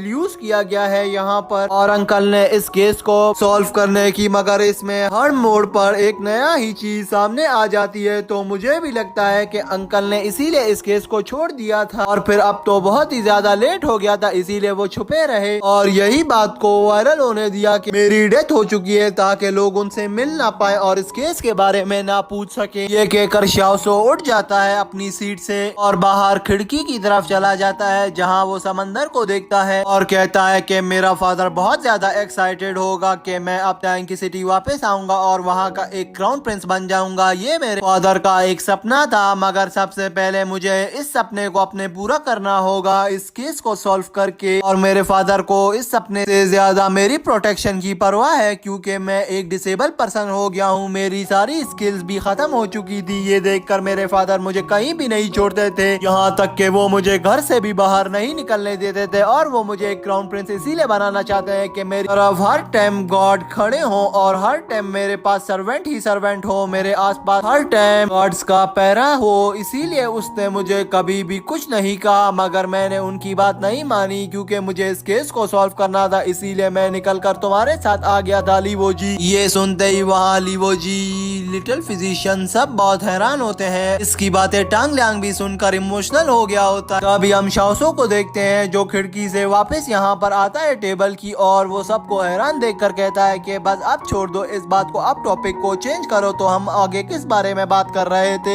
मुझे अब याद आया, तो हम तो शिप के बारे में बात कर रहे थे। मैं कहाँ से कहाँ निकल गया, मुझे ये बताओ कि अब हम शिप का बंदोबस्त कैसे करेंगे? ये सुनते ही वहाँ पर बिग ब्रदर टांग लियांग कहता है कि बहुत बड़ी समस्या है, हमें शिप बहुत मुश्किल से मिलेगी, वो भी सांशियान सिटी के लिए। यहाँ तक के फिशिंग बोट्स वाले भी हमारी मदद नहीं कर सकते, क्योंकि वो भी इतने डीप सी की तरफ नहीं जाते, वो भी कुछ ही आगे तक जाते हैं। और यहाँ तक के आर्मीज की भी शिप यहीं तक जाती हैं और इससे ज्यादा आगे नहीं जाती। अब बस हमारे पास एक ही रास्ता है। ये कहते ही टांग लियांग शाओसो की तरफ देखता है, जहाँ शाओसो भी हैरान हो जाता है और उस तरफ देखने लग जाता है। तभी हम देखते हैं कि हमें एक लॉन्ग शिप को दिखाया जाता है, जहाँ उस लॉन्ग शिप की लेंथ और विड्थ के बारे में बताया जाता है कि ये शिप तो 44 मीटर लंबी और 18 मीटर विड्थ में चौड़ी है, और सिर्फ वही शिप ही डीप सी तक जा सकती है और बाकी शिप तो कोई भी नहीं जा सकेंगी, क्योंकि ये शिप डिजाइन ही डीप सी के लिए हुई थी। मगर ये शिप जिस फैमिली के पास है वो किंगजू फैमिली है। अभी हम वहाँ लिटिल फिजिशियन और लियो जी को देखते हैं, जो खिड़की की तरफ से बाहर देखते हैं और कहते हैं कि क्या तुम लोग इस शिप के बारे में बात तो नहीं कर रहे? जहाँ हम शाओसो को देखते हैं जो पीछे की तरफ देखता है और कहता है कि ये कैसा कोइंसिडेंस है, अभी तो हम इसके बारे में बात ही कर रहे थे और अचानक से ये हमारे सामने ही आ गई। ये कहते ही वहाँ पर सीन चेंज हो जाता है। नेक्स्ट सीन में हमें हार्टलेस लोगों को दिखाया जाता है, जहाँ यो कहती है कि हमें भी चलना चाहिए, जहाँ पर हम देखते हैं सीकों को जो कहती है कि शाओसो लोग सांसी सिटी की तरफ जा रहे हैं, जो ईस्ट रीजन की ओर है, और इतनी दूर कोई भी शिप नहीं जा सकती, सिर्फ सीडर लॉन्ग शिप है वही वहाँ पर जा सकती है, जो डीप सी के लिए बनी हुई है, और वही शिप इनके मिशन को पूरा भी कर सकती है। अगर मुझे नहीं लगता कि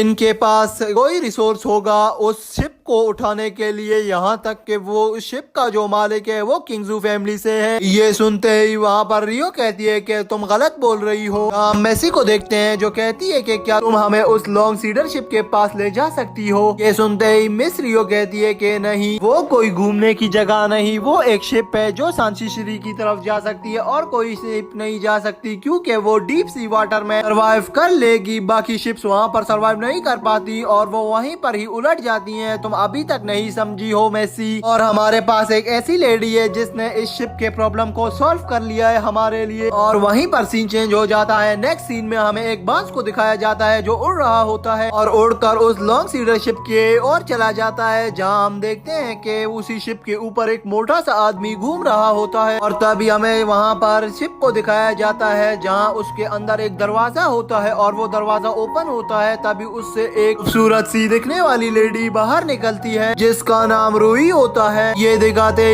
वो जी टांग लिया शाओसो और लिटिल फिजिशियन उस फिश मार्केट में आ जाते हैं जहाँ वो फेमस फिश मार्केट को विजिट कर रहे होते हैं। तभी सब लोग उनको आवाजें लगा रहे होते हैं कि इधर आओ, यहाँ पर फिश सस्ती है। जहाँ लियो जी उन्हें बता रहा होता है कि ये वही मार्केट है जहाँ से मैं तुम लोग के लिए क्रैब्स लाया था। अभी हम देखते हैं लियो जी उनको कहता है कि इधर आओ, मैं तुम्हें एक चीज दिखाऊं। तभी वो उनको एक ब्राउन मार्बल ग्रिपर दिखाता है और कहता है कि ये बहुत अच्छी फिश है, ये इसका टेस्ट बहुत ज्यादा ही स्वादिष्ट होता है। तभी वो उनको वो फिश दिखा ही रहा होता है। वो पीछे से एक लड़की लीवो जी को आवाज लगाती है और कहती है कि लीवो जी। जहाँ लीवो जी उसको देखता है और हमें पता चलता है ये तो जेंगजू है जो लीवो जी से उस बीच पर मिली थी। जहाँ लीवो जी जेंगजू के पास भाग कर जाता है और कहता है कि जेंगजू तुम कैसी हो और तुम यहाँ पर फिश सेल क्यों कर रही हो। अभी हम उधर टांग लियान को देखते हैं जो कहता है कि शाओसो जल्दी चलो इसके पास जाते हैं, ये यहाँ पर भी अपना ढरकपन शुरू कर रहा है, मुझे लगता है कि ये फिर से कोई गड़बड़ नहीं खड़ी कर दे, पहले इसके पास चलो इसको यहाँ से किसी तरह निकालें। तभी हम वहाँ टांग लियान को देखते हैं जो लीवो जी से कहता है कि आज तुम मुझसे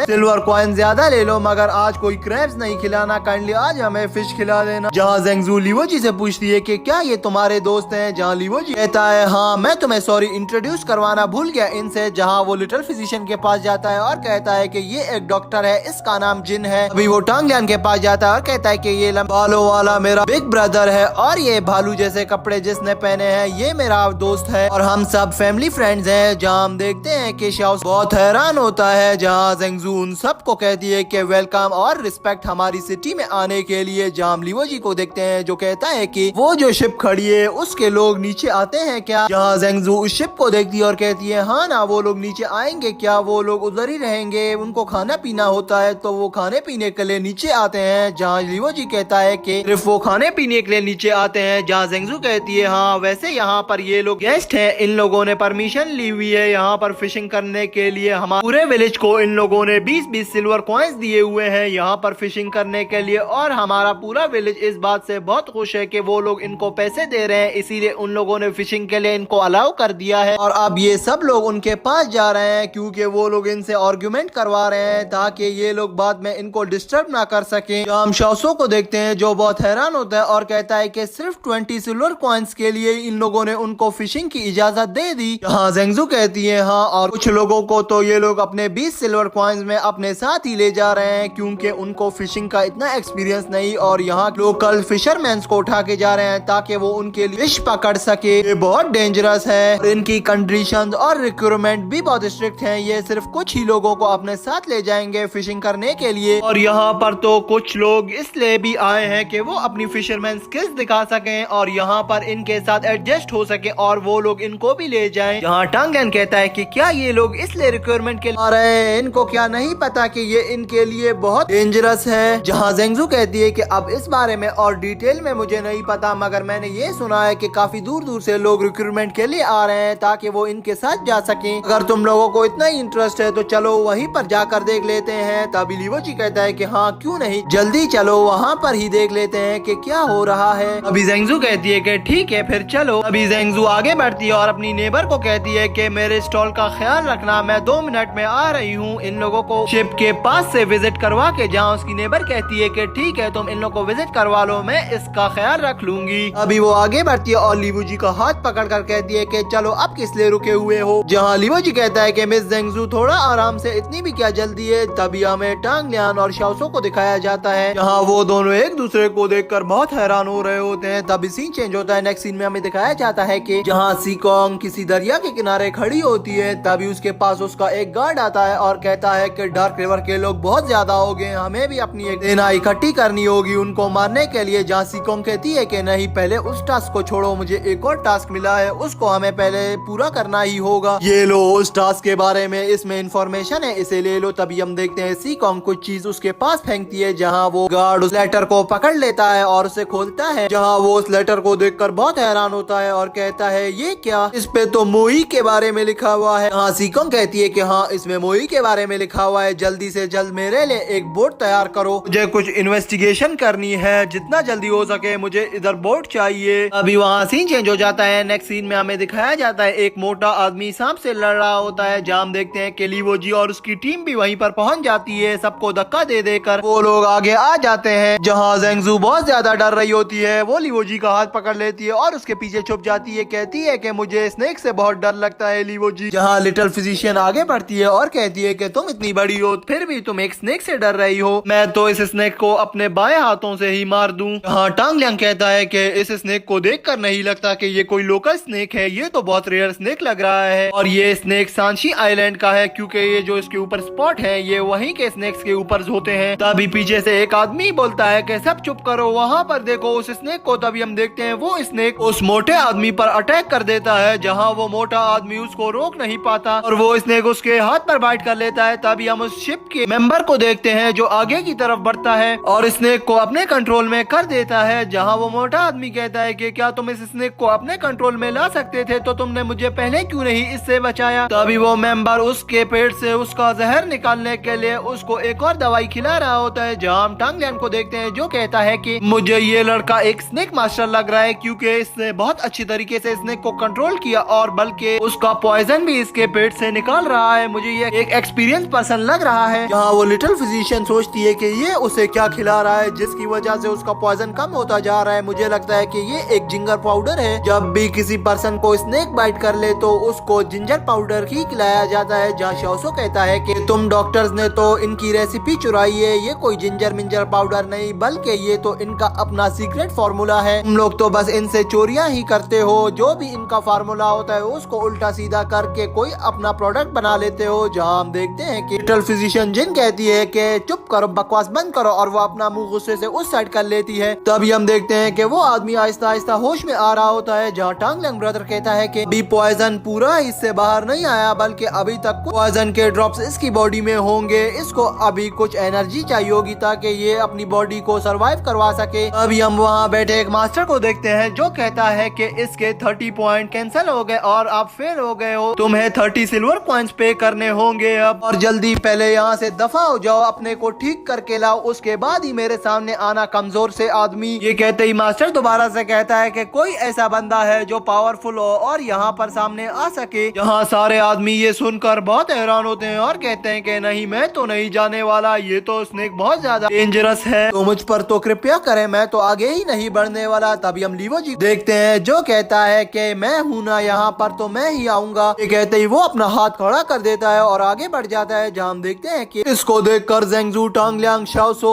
लिटिल फिजिशियन सब हैरान हो जाते हैं और कहते हैं कि ये पागल अब हमें मरवाएगा। जहाँ हम देखते हैं कि लीवो जी उस स्नेक के सामने आ जाता है। शाओसो और सभी विलेज के लोग ये देख लीवो जी को अप्रिशिएट करने लग जाते हैं और कहते हैं कि जीत कर ही लीवो जी वापस आना। जहाँ ज़ेंगजू कहती है कि मैं बहुत ज्यादा वरीड हूँ लीवो जी के बारे में, शाओसो तुम क्यों इतनी खुश हो और तालियां भी बजा रहे हो उसके लिए। यहाँ शाओसो कहता है कि मैं क्यों वरीड हूँ, हमें लीवो जी के बारे में वरीड नहीं होना चाहिए बल्कि हमें तो स्नेक की चिंता करनी चाहिए। मुझे तो स्नेक के लिए डर लग रहा है कि लीवो जी उसे कहीं वापस जिंदा छोड़ेगा भी या नहीं। तभी हम लीवो जी को देखते हैं जो कहता है कि स्नेक आओ मुझे भी बाइट करो, मैं भी देखना चाहता हूँ कि तुम में कितनी पावर है। तभी हम देखते हैं वो स्नेक को पकड़ने वाला होता है, जहाँ स्नेक उसके हाथ में नहीं आ रहा होता और स्नेक गुस्से में आकर उसको बाइट करने लग जाता है। जहाँ हम देखते हैं कि लीवो जी स्नेक के साथ काफी टाइम तक खेलता है और बहुत ज्यादा ही स्नेक को चिढ़ाता है। जहाँ हम स्नेक को देखते हैं जो बहुत ही ज्यादा गुस्से में आ गया था, वो लीवो जी पर अपना फ्लाइंग अटैक कर देता है, जहाँ लीवो जी उसको बहुत आसानी से डॉज कर लेता है। ये देखकर वहाँ पर मास्टर बहुत हैरान होता है क्योंकि वो स्नेक लीवो जी को डॉज होकर उन विलेज वालों के पास जाने वाला होता है, मगर लीवो जी ने तो उसको अपने वन हैंड से ही पकड़ लिया था। जहाँ वो स्नेक आगे बढ़ ही नहीं पा रहा था, वो बहुत कोशिश करता है आगे बढ़ने की, मगर लीवो जी ने उसको बहुत सख्ती से पकड़ा हुआ था। जहाँ ज़ेंगजू भी यहाँ पर लीवो जी को देखकर बहुत खुश होती है और कहती है कि तो तुम तो बहुत ज्यादा ही पावरफुल हो, जितना मैंने सोचा था तुम तो उससे भी ज्यादा पावरफुल निकले लीवो जी।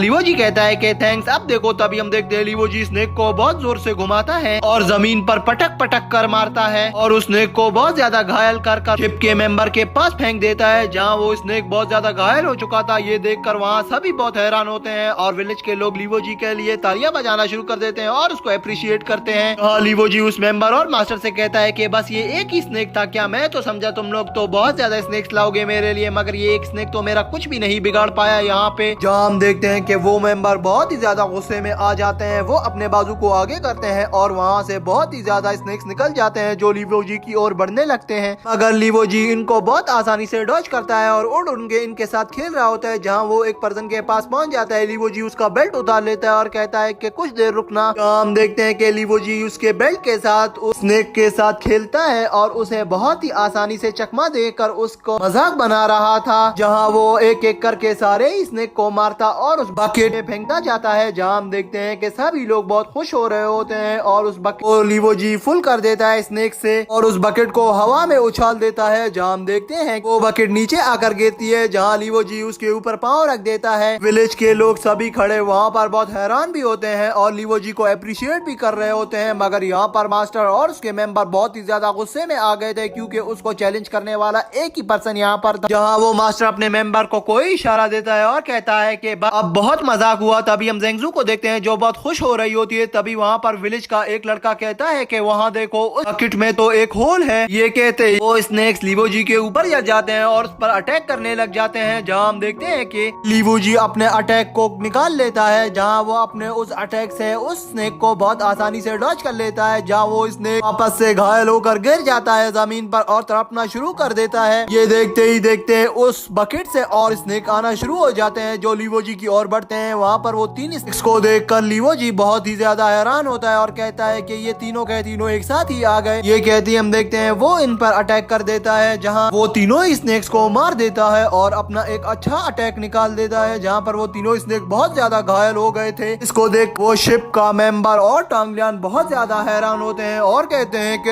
ये तो बहुत ही ज्यादा पावरफुल निकला, जितना हमने सोचा था उससे भी कई गुना ज्यादा था। अभी हम देखते हैं वो स्नेक्स उधर विलेज के लोगों की ओर बढ़ रहे होते हैं, जहाँ हम देखते हैं टांगलियांग ब्रदर कहता है कि सब ख्याल से वो स्नेक्स आ रहे हैं। जहाँ हम देखते हैं कि वो सारे स्नेक्स लिटिल फिजिशियन के पास चले जाते हैं, जहाँ लिटिल फिजिशियन उनके सर पर हाथ सहरा रही होती है और कहती है कि ये इतने भी बुरे नहीं है। जहाँ लीवो जी कहता है कि जिन क्या तुम भी इन्हें कंट्रोल करना जानती हो। जहाँ लिटिल फिजिशियन कहती है कि हाँ मुझे भी इनको थोड़ा बहुत कंट्रोल करना आता है, इतनी तो डॉक्टर मैं भी हूँ। जहाँ हम देखते हैं कि वो मेंबर मास्टर के पास आता है और कहता है कि मुझे लगता है आज के लिए ये काफी है। जहाँ हम देखते हैं वो मास्टर कहता है कि आज के लिए इतना ही काफी है, रिक्वायरमेंट बस खत्म हो गई, बाकी हम कल देखेंगे। जहाँ हम देखते हैं कि वो कहता है सब अब जा सकते हो। जहाँ हम देखते हैं कि सभी वहाँ से जाने लगते हैं। तभी लीवो जी जेंगजू को अपनी कहानी सुनाने शुरू कर देता है और कहता है कि मैं तो बहुत ही ज्यादा पावरफुल हूँ, ये तो कुछ भी नहीं था। ये कहते ही हम देखते हैं वो मास्टर भी वहाँ पर आ जाता है और लीवो जी से कहता है कि आप तो बहुत ज्यादा टैलेंटेड हो, मुझे माफ कर दीजिए, मैं क्षमा चाहता हूँ, मैंने आपको इस तरह ट्रीट किया। जहाँ लीवो जी कहता है कि ऐसी कोई बात नहीं, आपने एक रिक्वायरमेंट रखी थी इसीलिए मैं आपकी रिक्वायरमेंट पर पूरा उतरा हूँ, अब मैं पास हो चुका हूँ। जहाँ हम देखते हैं कि वो मास्टर कहता है कि ऑफ कोर्स आप पास हो चुके हैं, कौन सा बुद्धू होगा यहाँ पर जो आपको फेल करेगा। हमारा ओल्ड मास्टर आपसे मीटिंग करना चाहता है, आपसे नहीं बल्कि आपकी पूरी टीम से। क्या आपकी टीम हमारे मास्टर से मिलेगी? जहाँ लीवो जी श्याओसो की ओर देखता है, जहाँ श्याओसो कुछ भी नहीं कहता तो लीवो जी कहता है कि ठीक है हम मिल लेंगे। ये कहते ही मास्टर कहता है कि ठीक है फिर आप लोग मेरे पीछे आते जाए। हम देखते हैं वहाँ पर लीवो जी और उसकी टीम उस मास्टर के पीछे चलना शुरू कर देते हैं। जहाँ श्याओसो कहता है कि जेंगजू तुम हमारा यहीं पर ही इंतजार करो, हम आ जाएंगे यहीं पर कुछ ही देर में। हाँ जेंगजू कहती है कि कोई बात नहीं, तुम लोग जब भी फ्री हो गए तुम लोग आ जाना, मैं फिश मार्केट में रही होंगी। तभी श्याओसो कहता है कि ठीक है। तभी हम देखते हैं वहाँ पर सीन चेंज होता है, हमें दरिया का सीन दिखाया जाता है, जहाँ पर कश्ती पर बैठकर लीवो जी और उसकी टीम जा रही होती है। जहाँ टांगलियांग ब्रदर लीवो जी से कहता है कि मुझे तो लगता है कि ये हमें किसी और ही आइलैंड पर ले जा रहे हैं। जहाँ लीवो जी कहता है कि हाँ मुझे भी ब्रदर यही लग रहा है और मुझे ये लोग इतने भी बुरे नहीं लग रहे जितना हम इनको समझ रहे हैं, खाली इनका ड्रेसिंग सेंस ही थोड़ा बुरा है, बाकी ये लोग अच्छे हैं। और यहीं पर वो बातें करते करते हम देखते हैं लीवो जी आगे देखता है और बहुत ही ज्यादा हैरान हो जाता है और कहता है कि इतनी बड़ी शिप कहाँ से आ गई अचानक, ये तो बहुत ही ज्यादा बड़ी है। जहाँ श्याओसो लीवो जी का मुंह बंद करवाते हुए कहता है कि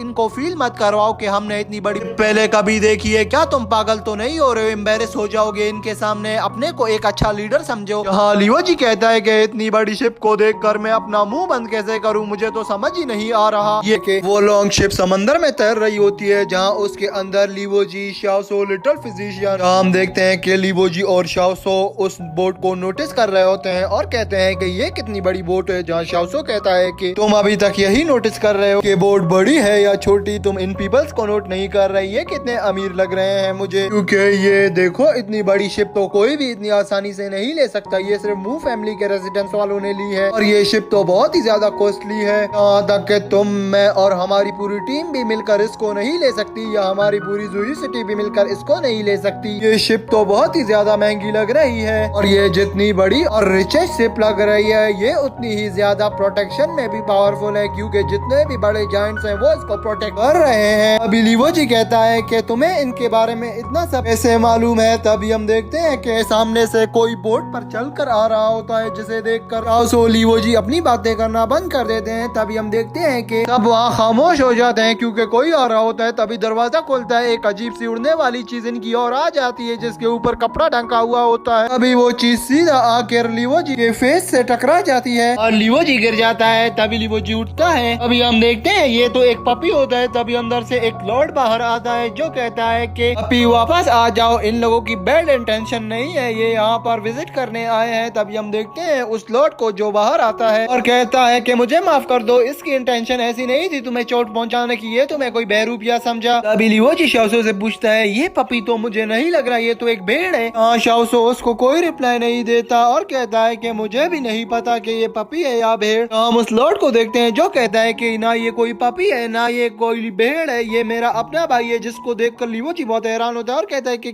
तुम लोग बायोलॉजिकल तरीके से भाई हो या तुमने इसको खाली अपना मुंह बोला भाई बनाया हुआ है। जहाँ हम देखते हैं कि वो लॉर्ड कहता है कि मैं जब 10 साल का था मेरी फैमिली एक बोट पर जा रही थी जिनमें मेरे फैमिली के सारे ही आदमी थे। मैं उनके पीछे गया सीक्रेटली छुप कर, तो वही समंदर में एक अनप्रेडिक्ट तूफान आ गया जिस तूफान के बारे में किसी ने भी प्रेडिक्ट नहीं किया था। वो अचानक से आ गया और तहस नहस कर दिया हर जगह को। तो तभी हमारे सारे आदमी आ गए, उन लोगों ने हमें इस बोट पर बैठाया और एक सेफ आइलैंड पर ले गए। और जब हम उस आइलैंड पर गए तभी मुझे वहाँ पर ये मेरा भाई मिला जिसका नाम यूकाई है और उसके बाद से आज तक ये हमारे साथ है। इसने हमारे साथ कभी भी बेवफाई नहीं की, ये बहुत ही अच्छा समझदार है, इसीलिए मैं इसे अपना ब्रदर कहता हूँ। ये सुनकर वहाँ सब हैरान हो जाते हैं, यहाँ तक के टांग लियान, लिटिल फिजिशियन और शाओसो भी कहता है इसका नाम यूकाई है। जहाँ हम देखते हैं लिवो जी कहता है ये एक मू फैमिली का सदस्य बन गया है क्या। अभी हम उस लॉर्ड को देखते हैं जो आगे बढ़ता है और कहता है कि तुम तीनों यंग हीरोज और ये छोटी सी लेडी, पहले तो रिस्पेक्ट फिर आपका वेलकम। मेरा नाम मू चुन फेंग है, आप लोग मुझे प्यार से चुन फेंग बुला सकते हो। मैं अपनी फैमिली का थर्ड सन हूँ, मुझे आप लोगों से मिलकर बहुत अच्छा लगा। जहाँ हम देखते हैं लिटिल फिजिशियन आगे बढ़ती है और कहती है कि मुझे भी, और मेरा नाम जिन है, मैं एक डॉक्टर भी हूँ और लिटिल फिजिशियन। तभी हमें शाओसो को दिखाया जाता है जो कहता है कि मेरा नाम शाओसो है। अभी हम लिवो जी को देखते हैं जो कहता है कि मेरा नाम लिवो जी है। अभी टांग लियान कहता है कि मेरा नाम टांग लियान है। यही सब एक दूसरे को अपना इंट्रोडक्शन करवा देते हैं। अभी हम लॉर्ड को देखते हैं जो कहता है कि अगर तुम लोगों ने मेरे साथ चीटिंग ही करनी है तो अपना नाम सही से बता दो, ये तो तुम्हारा नाम सही नहीं है मुझे पता है, क्योंकि मेरे भाई ने मुझे ये बता दिया है कि तुम लोग झूठ बोल रहे हो। तुम लोगों ने अपना नाम शुरू का तो सही बताया है मगर लास्ट में तुम लोगों ने जो चीज अपने नाम के साथ लगाई है वो गलत है। जहाँ हम लिवो जी, शाओसो और टांग लियान को देखते हैं जो बहुत हैरान होते हैं और कहते हैं कि हमने अपना नाम का शुरू का लफ्ज तो सही बताया मगर एंड का लफ्ज तो गलत बताया, मगर इसे कैसे पता चला। जहाँ शाओसो लिवो अपना नाम सही बताते हैं मगर टांग लियान फिर यहाँ पर कुछ हेरा फेरी करता है और अपना नाम बोलता है कि मेरा नाम टाइन टियान है। जहाँ इसको देखकर लिवो जी और शाओसो बहुत हैरान होते हैं मगर टांग लियान कहता है कि मैं तुम लोग इतना पागल नहीं जो हर किसी को अपना नाम सही बता दूं। अभी लॉर्ड कहता है कि ये हुई ना बात, ठीक है तुम सबका नाम अब मुझे सही से पता लग गया, अब तुम अंदर आ सकते हो मगर मुझसे कभी भी चीटिंग मत करना। तो हम शाओसो को देखते हैं जो आगे बढ़ता है और कहता है कि ऐसी भी अब कोई जरूरत नहीं कि हम तुमसे मिलने अंदर आए, तुम्हें यहीं पर ही जो कहना है हमें बता दो। मैं क्या पता कि अंदर तुमने हमारे लिए कौन सा जाल बिछा कर रखा है, जो भी कहना है इधर ही हमसे कहो। हाँ, लॉर्ड कहता है कि जैसी तुम्हारी मर्जी, चलो फिर मैं तुम्हें शिप का टूर करा देता हूँ। वहीं पर सीन चेंज होता है। नेक्स्ट सीन में हमें एक आदमी को दिखाया जाता है जो ड्रम उठा रहा होता है। जैसे ही वो ड्रम वहाँ से ऊपर करता है तभी हम देखते हैं लिटिल फिजिशियन, लिवो जी, टांग लियान सभी शिप को विजिट कर रहे थे। जहाँ टांग लियान को हम देखते हैं जो उस लॉर्ड से झूठ बोलता है और कहता है कि हमें ऑर्डर है कि हम वर्ल्ड के आखिरी हिस्से को जाकर देखें। अभी वो लॉर्ड कहता है कि वर्ल्ड का आखिरी हिस्सा तो बैली पे खत्म होता है मगर हमारी शिप सांसी सिटी तक जा रही है। सांसी सिटी नहीं तो उससे आगे सांसी आइलैंड तक चली जाएगी। अगर तुमने सांसी आइलैंड तक हमारे साथ चलना है तो तुम चल सकते हो। तभी शाओसो कहता है ठीक है हम आएंगे मगर इसकी कीमत हम इस तरह चुकाएंगे कि तुम्हें हम यहाँ समंदर में से फिश और स्नेक्स पकड़ कर देंगे। जहाँ हम देखते हैं कि वो लॉर्ड कहता है कि नहीं ऐसा भी नहीं है, अब के मैं तुमसे काम कर रहा हूँ, तुम लोगों को जो भी करना है बस मेरी थोड़ी सी मदद कर लेना, मेरे काम में मेरा हाथ बटा लेना। तभी हम लिवो जी को देखते हैं जो आगे बढ़ता है और कहता है कि आपका कैसा काम है, जैसा भी काम है मुझे पता है, मैं रेडी हूँ। तभी लॉर्ड कहता है कि अभी कुछ ही टाइम पहले मेरे बिग ब्रदर को एक डिजीज हो गया था, हमने उसका बहुत ही ज्यादा देखभाल भी की, उसका इलाज भी करवाया मगर वो ठीक नहीं हो पाया। यहाँ तक कि हमने बहुत बड़े बड़े डॉक्टर्स को बुलाया मगर उसकी डिजीज अब तक ठीक नहीं हो पाई। जहाँ लिटिल फिजिशियन को देखते हैं जो ये सब देखकर एक सोच में पड़ गई होती है। तभी टांग लियान पूछता है कि आपके ब्रदर को कौन सी डिजीज है। तभी लॉर्ड दुखी हो शिप के किनारे पर चला जाता है और कहता है कि जैसे दरख्तों पर और कीड़े लग जाते हैं वैसे ही इंसान की बॉडी भी काफी टाइम तक यूज होने तक खराब हो जाती है। ये सुनकर लिवो जी कहता है कि ये तो बहुत ही अच्छा डायलॉग है लॉर्ड। जहाँ शाओसो थोड़ा हंसता है फिर लिवो जी से कहता है कि चुप करो, ये हमें यहीं पर ही ना फेंक दे समंदर समंदर में, जहाँ लिवोजी कहता है कि ये अगर हमें समंदर में फेंक दे तो हम तैर कर चले जाएंगे, जहाँ शाओसो कहता है कि क्या तुम पागल हो, इतने बड़े समंदर में तुम कहाँ तैर पाओगे, ना मैं तैरूंगा ना तुम, यहीं पर हम ही डूब कर मर जाएंगे और तुम्हें तो समझाना ही एक पागलपन है। तभी हम टांग लियांग को देखते हैं जो आगे आता है और कहता है कि तुम दोनों मेरी बात सुनो, मुझे भी इनके बात कुछ भी नहीं समझ आई, बस चुप करके हाँ हाँ करते जाओ। तभी हम देखते हैं टांग लियांग वहाँ से चला जाता है और लिवोजी भी उसके पीछे पीछे चला जाता है, जहाँ शाओसो कहता है कि जब हमें कुछ समझ ही नहीं आ रहा तो फिर हम इस आदमी की बात क्यों मान रहे हैं, ये कितना एम्बेरेसिंग है। अभी हम देखते हैं वो लॉर्ड खड़ा हुआ होता है शिप के किनारे पर, जहाँ शाओसो आता है कि मैं आपसे एक बात पूछ सकता हूँ क्या, जहाँ लॉर्ड बोलता है कि पूछो, जहाँ शाओसो कहता है कि अगर आपको हमारी हेल्प की जरूरत है तो आप हमें बता सकते हैं, इसमें कोई भी ऐसा हर्ज नहीं कि हम आपकी मदद नहीं करें, अगर उसके लिए आपको हमारी भी मदद करनी होगी, कुछ हमारी भी रिक्वायरमेंट है जो आप पूरी कर लो। जहाँ लॉर्ड कहता है कि ठीक है तुम मुझे पहले अपनी रिक्वायरमेंट बता दो, जहाँ शाओसो कहता है कि जैसे ही हम सांशी आइलैंड पर पहुंच गए तुम हमें वहीं पर छोड़ देना और 7 डेज के बाद वहीं से पिक कर लेना। जहाँ हम देखते हैं लॉर्ड कहता है कि मुझे तुम क्या ये बता सकते हो कि तुम सांशी आइलैंड से आगे कहाँ जाओगे और क्या करने जा रहे हो वहाँ पर। हाँ शाओसो कहता है कि इसमें तुम्हारा कोई भी काम नहीं, हम तुम्हारी हेल्प के बदले में ही ये अपना काम पूरा करवा रहे हैं, तो हम तुम्हें ये नहीं बताएंगे कि हम आगे क्या करने जा रहे हैं, ये हमारा पर्सनल मिशन है। जहाँ लॉर्ड कहता है कि ठीक है तुम मुझे नहीं बताओ, मगर यहाँ की गवर्नमेंट ने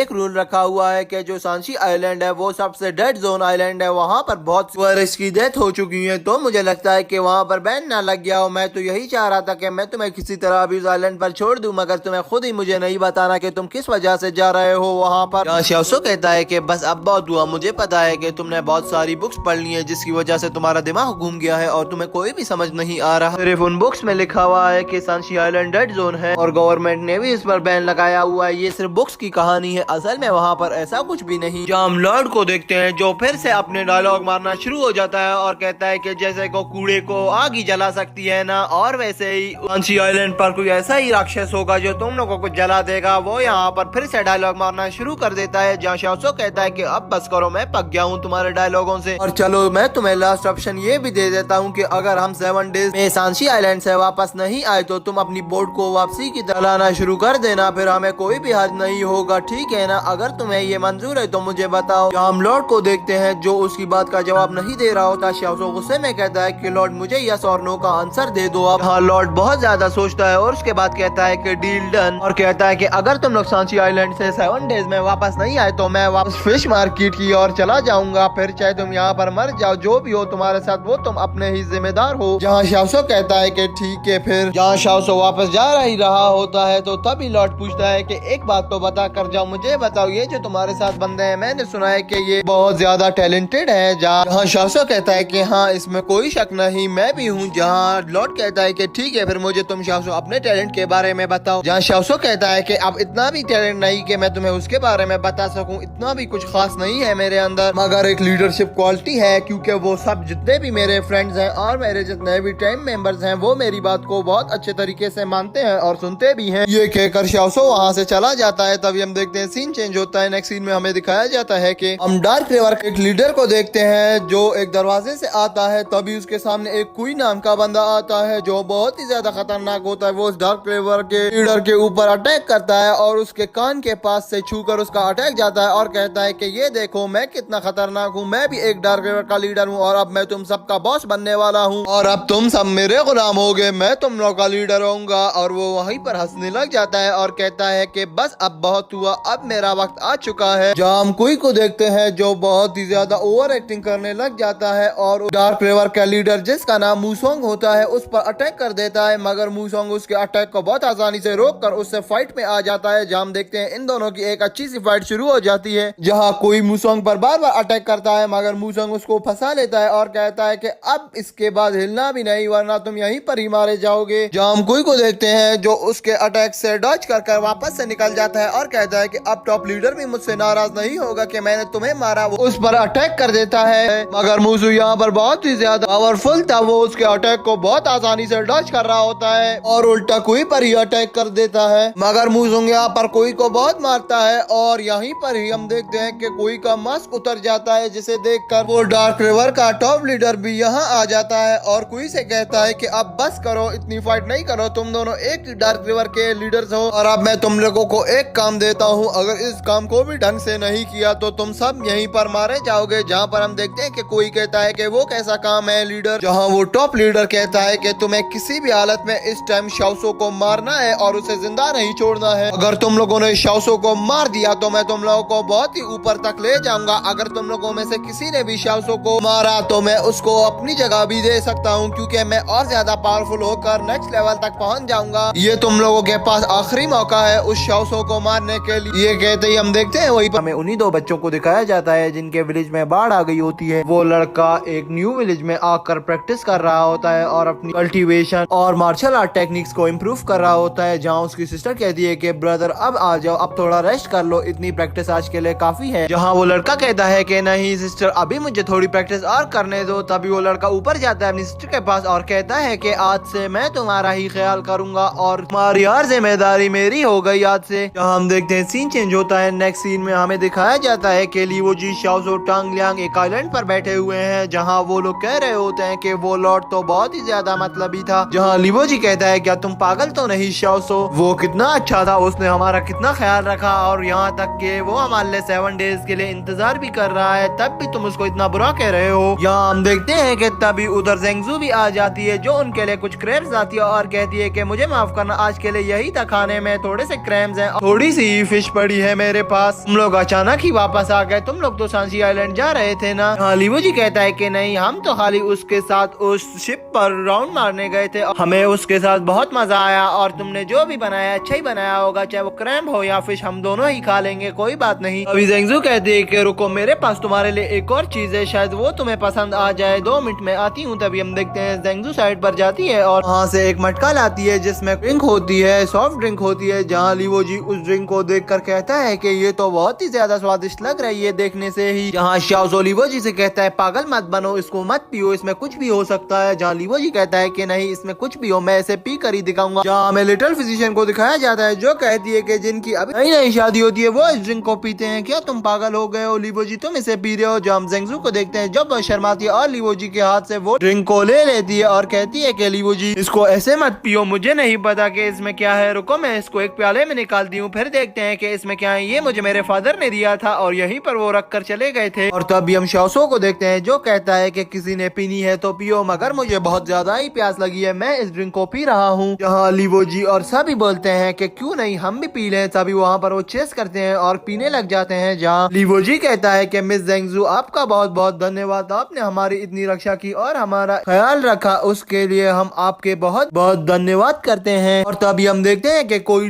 इनको छुप कर देख रहा होता है। जहाँ अचानक से वो लाइट्स भी हवा से हिलने लग जाती हैं, हवा से हिल हिल के वो लाइट बंद हो जाती है। जहाँ हम शाओसो को देखते हैं जो एकदम चौकन्ना हो जाता है और कहता है कि कुछ है शांत हो जाओ। जहाँ लीवो जी कहता है क्या तुम पागल तो नहीं हो गए, इस रात में इधर कोई क्या करने आएगा। अभी हम देखते हैं कि वहाँ बाहर की तरफ से डोर नॉक होता है। तब अब उस डोर को देखने लग जाते हैं कि कौन आया है इस वक्त। जहाँ जेंगजू कहती है कि डरने की कोई बात नहीं, शायद मेरे फादर भी हो सकते हैं, रुको मैं देखती हूँ। तभी हम देखते हैं जेंगजू अपनी चेयर से उठती है और डोर की ओर बढ़ने लग जाती है। जहाँ टांग लियांग उसे रोक देता है और कहता है कि डोर ओपन करने की कोई जरूरत नहीं, मुझे नहीं लगता कि ये तुम्हारा फादर है, मुझे कोई और ही साजिश लग रही है। जहाँ लीवो जी बहुत हैरान होता है और कहता है कि कहीं ये वो तो नहीं जो मैं सोच रहा हूँ बिग ब्रदर, ये डार्क रिवर के लोग तो नहीं। जहाँ शाओसो कहता है कि ये डार्क रिवर के तो लोग नहीं लग रहे, मगर उनके आसपास के ही कोई बंदे ही हैं, मुझे तो यही शक हो रहा है। जहाँ लीवो जी कहता है कि बस अब बहुत हुआ, इतना डर डर के जीना, मैं जा रहा हूँ, मैं देखता हूँ कि कौन है, तुम लोग टेंशन मत लो, मैं इनको संभाल लूंगा। तभी हम देखते हैं लीवो जी अपनी चेयर से उठता है और उस डोर की ओर बढ़ने लग जाता है। जहाँ जेंगजू कहती है कि यहाँ क्या चल रहा है, मुझे कुछ समझ नहीं आ रहा। जहाँ शाओसो कहता है कि पता नहीं, ये छोटा सा पागल मुझे लगता है कि हमें किसी गड़बड़ में ना डाल दे। तो अभी हम लीवो जी को देखते हैं जो बहुत डर डर के उस दरवाजे को खोल रहा होता है। जहाँ वो दरवाजे को खोलता है तो तभी हमें नजर आता है कि दरवाजे पर तो कोई भी नहीं है। जहाँ लिटिल फिजिशियन कहती है कि देखो मैंने यही कहा था कि कोई भी नहीं है। शाओसो कहता है कि तुमने कब कहा था, तुम अभी झूठ बोल रही हो। मैं तुम लोग को एक बात बता दूं, ये किसी पर्सन की ही डोर नॉक करने की आवाज थी, ये हमारे साथ कोई साजिश हो रही है यकीनन। और तभी वहाँ पर बहुत जोर जोर से एयर चलने लग जाती है, जिसे देखकर लीवो जी भी बहुत घबरा जाता है और अपनी स्वॉर्ड को बाहर निकालता है। जहाँ उसकी स्वॉर्ड उस विंड प्रेशर से ऊपर ही नहीं हो रही होती, जिसे देखकर लीवो जी बहुत ज्यादा ही घबरा जाता है। और तभी कुछ ही देर बाद हमें पैलेस के ऊपर एक आदमी को दिखाया जाता है जो बहुत बूढ़ा होता है, उसका नाम जिन वी होता है। यहाँ उसको देखकर शाओसो, टांग लियांग, लीवो जी, लिटिल फिजिशियन सभी देखकर बहुत ही ज्यादा हैरान हैरान हो जाते हैं और कहते हैं कि ये आदमी कहां से आ गया इस वक्त, जहां लीवो जी अपनी अटैकिंग पोजीशन ले लेता है और उस पर वार करना शुरू कर देता है। जहां हम देखते हैं कि उनकी फाइट शुरू हो जाती है। अगर वो आदमी बहुत ज्यादा पावरफुल होता है, वो अपने बॉडी से एयर प्रोड्यूस करता है, जहां उस विंड प्रेशर से लीवो जी उसके पास तक भी नहीं पहुंच पा रहा होता, जहां लीवो जी का अटैक वहीं पर ही रुक जाता है, जिसे देखकर लीवो जी बहुत हैरान होता है और पीछे की ओर चला जाता है। जहां हम देखते हैं कि लीवो जी कहता है कि मैंने तुम्हारे बारे में सुना है, तुम एक बहुत फेमस हो, मगर तुम हम पर क्यों अटैक करने आए हो और तुम इधर क्यों आए हो। हम देखते हैं कि वो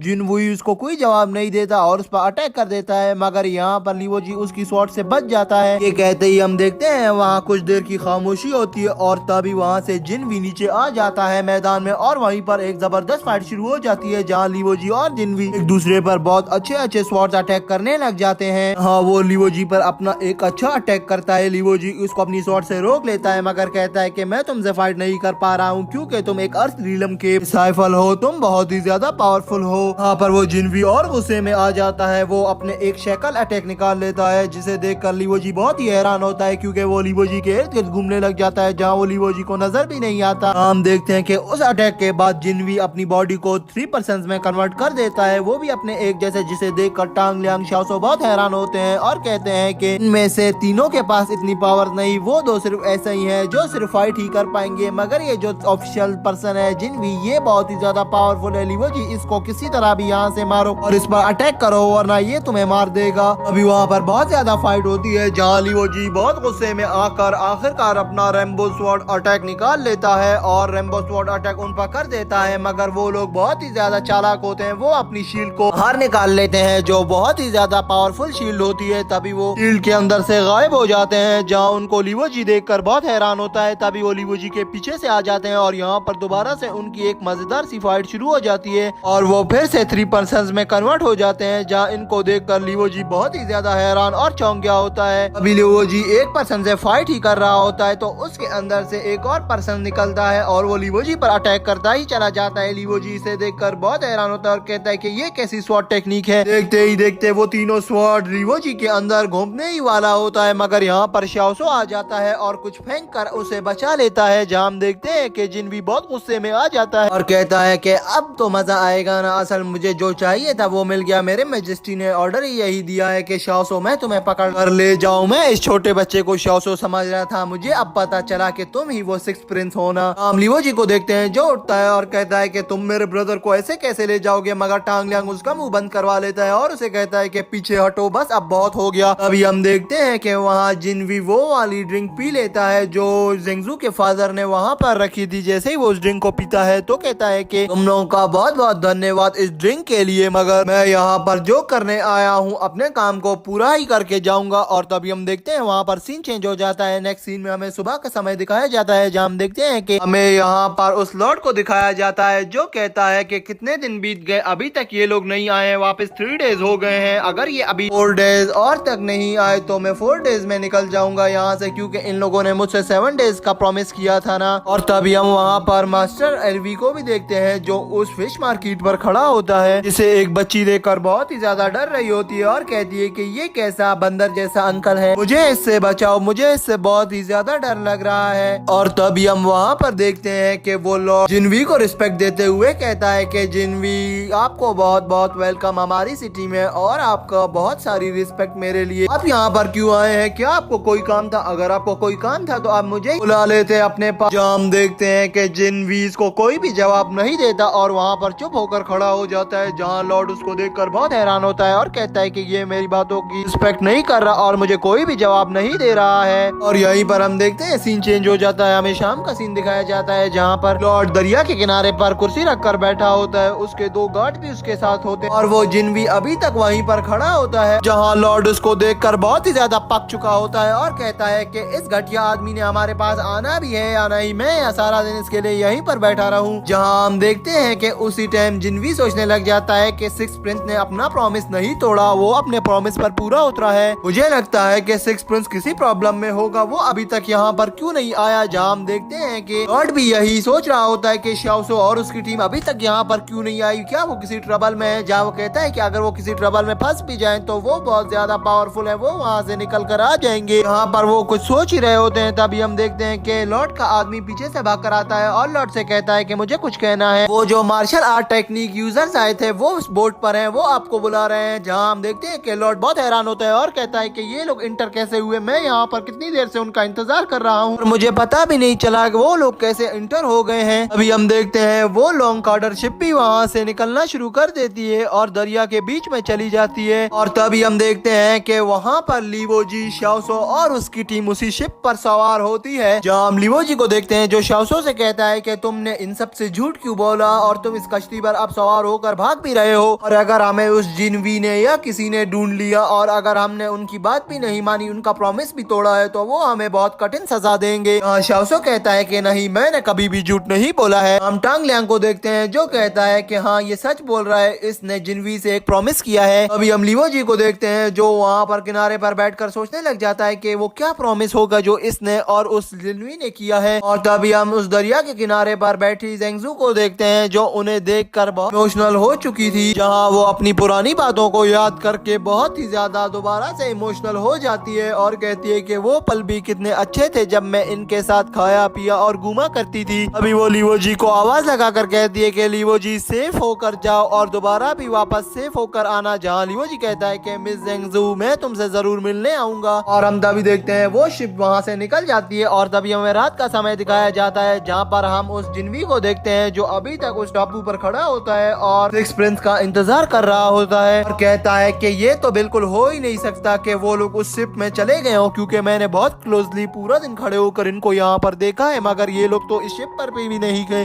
अब इन्हें नहीं छोड़ूंगा, इन लोगों ने मेरा प्रॉमिस तोड़ा है। ये जहाँ भी जा रहे हैं मैं समझ गया हूँ, मैं इनका पीछा करूंगा और इनको नहीं छोड़ूंगा जब तक कि मैं इनको नरक पे नहीं पहुँचा दूँ। ये कहते ही हम देखते हैं वो जी को दिखाया जाता है जो कुछ बटन्स को अपने हाथ में रखकर खेल रहा होता है, जहाँ वो कहता है कि तुम पागल लिटिल फिजिशियन और तुम सब लोग इसको एक बटन समझ रहे हो, मगर ये एक बटन नहीं, ये एक थंडरबोल्ट बॉम्ब है। अगर ये बॉम्ब मैं तुम लोगों पे भी फेंक दूं तो तुम लोग भी यहीं पर ही मारे जाओगे। ये कहते ही हम देखते हैं लीवोजी के हाथ से वो थंडरबोल्ट बॉम्ब गिरने ही वाले होते हैं, जहाँ लीवोजी बहुत ही ज्यादा घबरा लेता है मगर फिर से उसे पकड़ लेता है। तभी हम देखते हैं वहाँ पर बोट का लीडर आ जाता है और कहता है कि तुम सबका बहुत बहुत धन्यवाद कि तुम सब लोग चोरी छुपे मेरे साथ आ तो गए, मगर मुझे तुम लोग ये तो बताओ कि तुम लोग इस बोट पर इंटर कैसे हुए, जबकि पूरा दिन ही मैंने उस बोट के ऊपर बैठकर पहरा दिया, मेरे साथ वो जिनवी भी खड़ा था और उसने भी नहीं तुम लोगों को देखा। ये कैसा बात है कि तुम लोग इसे बताए बगैर ही इस बोट के अंदर चढ़ गए, ना उसने देखा ना मैंने।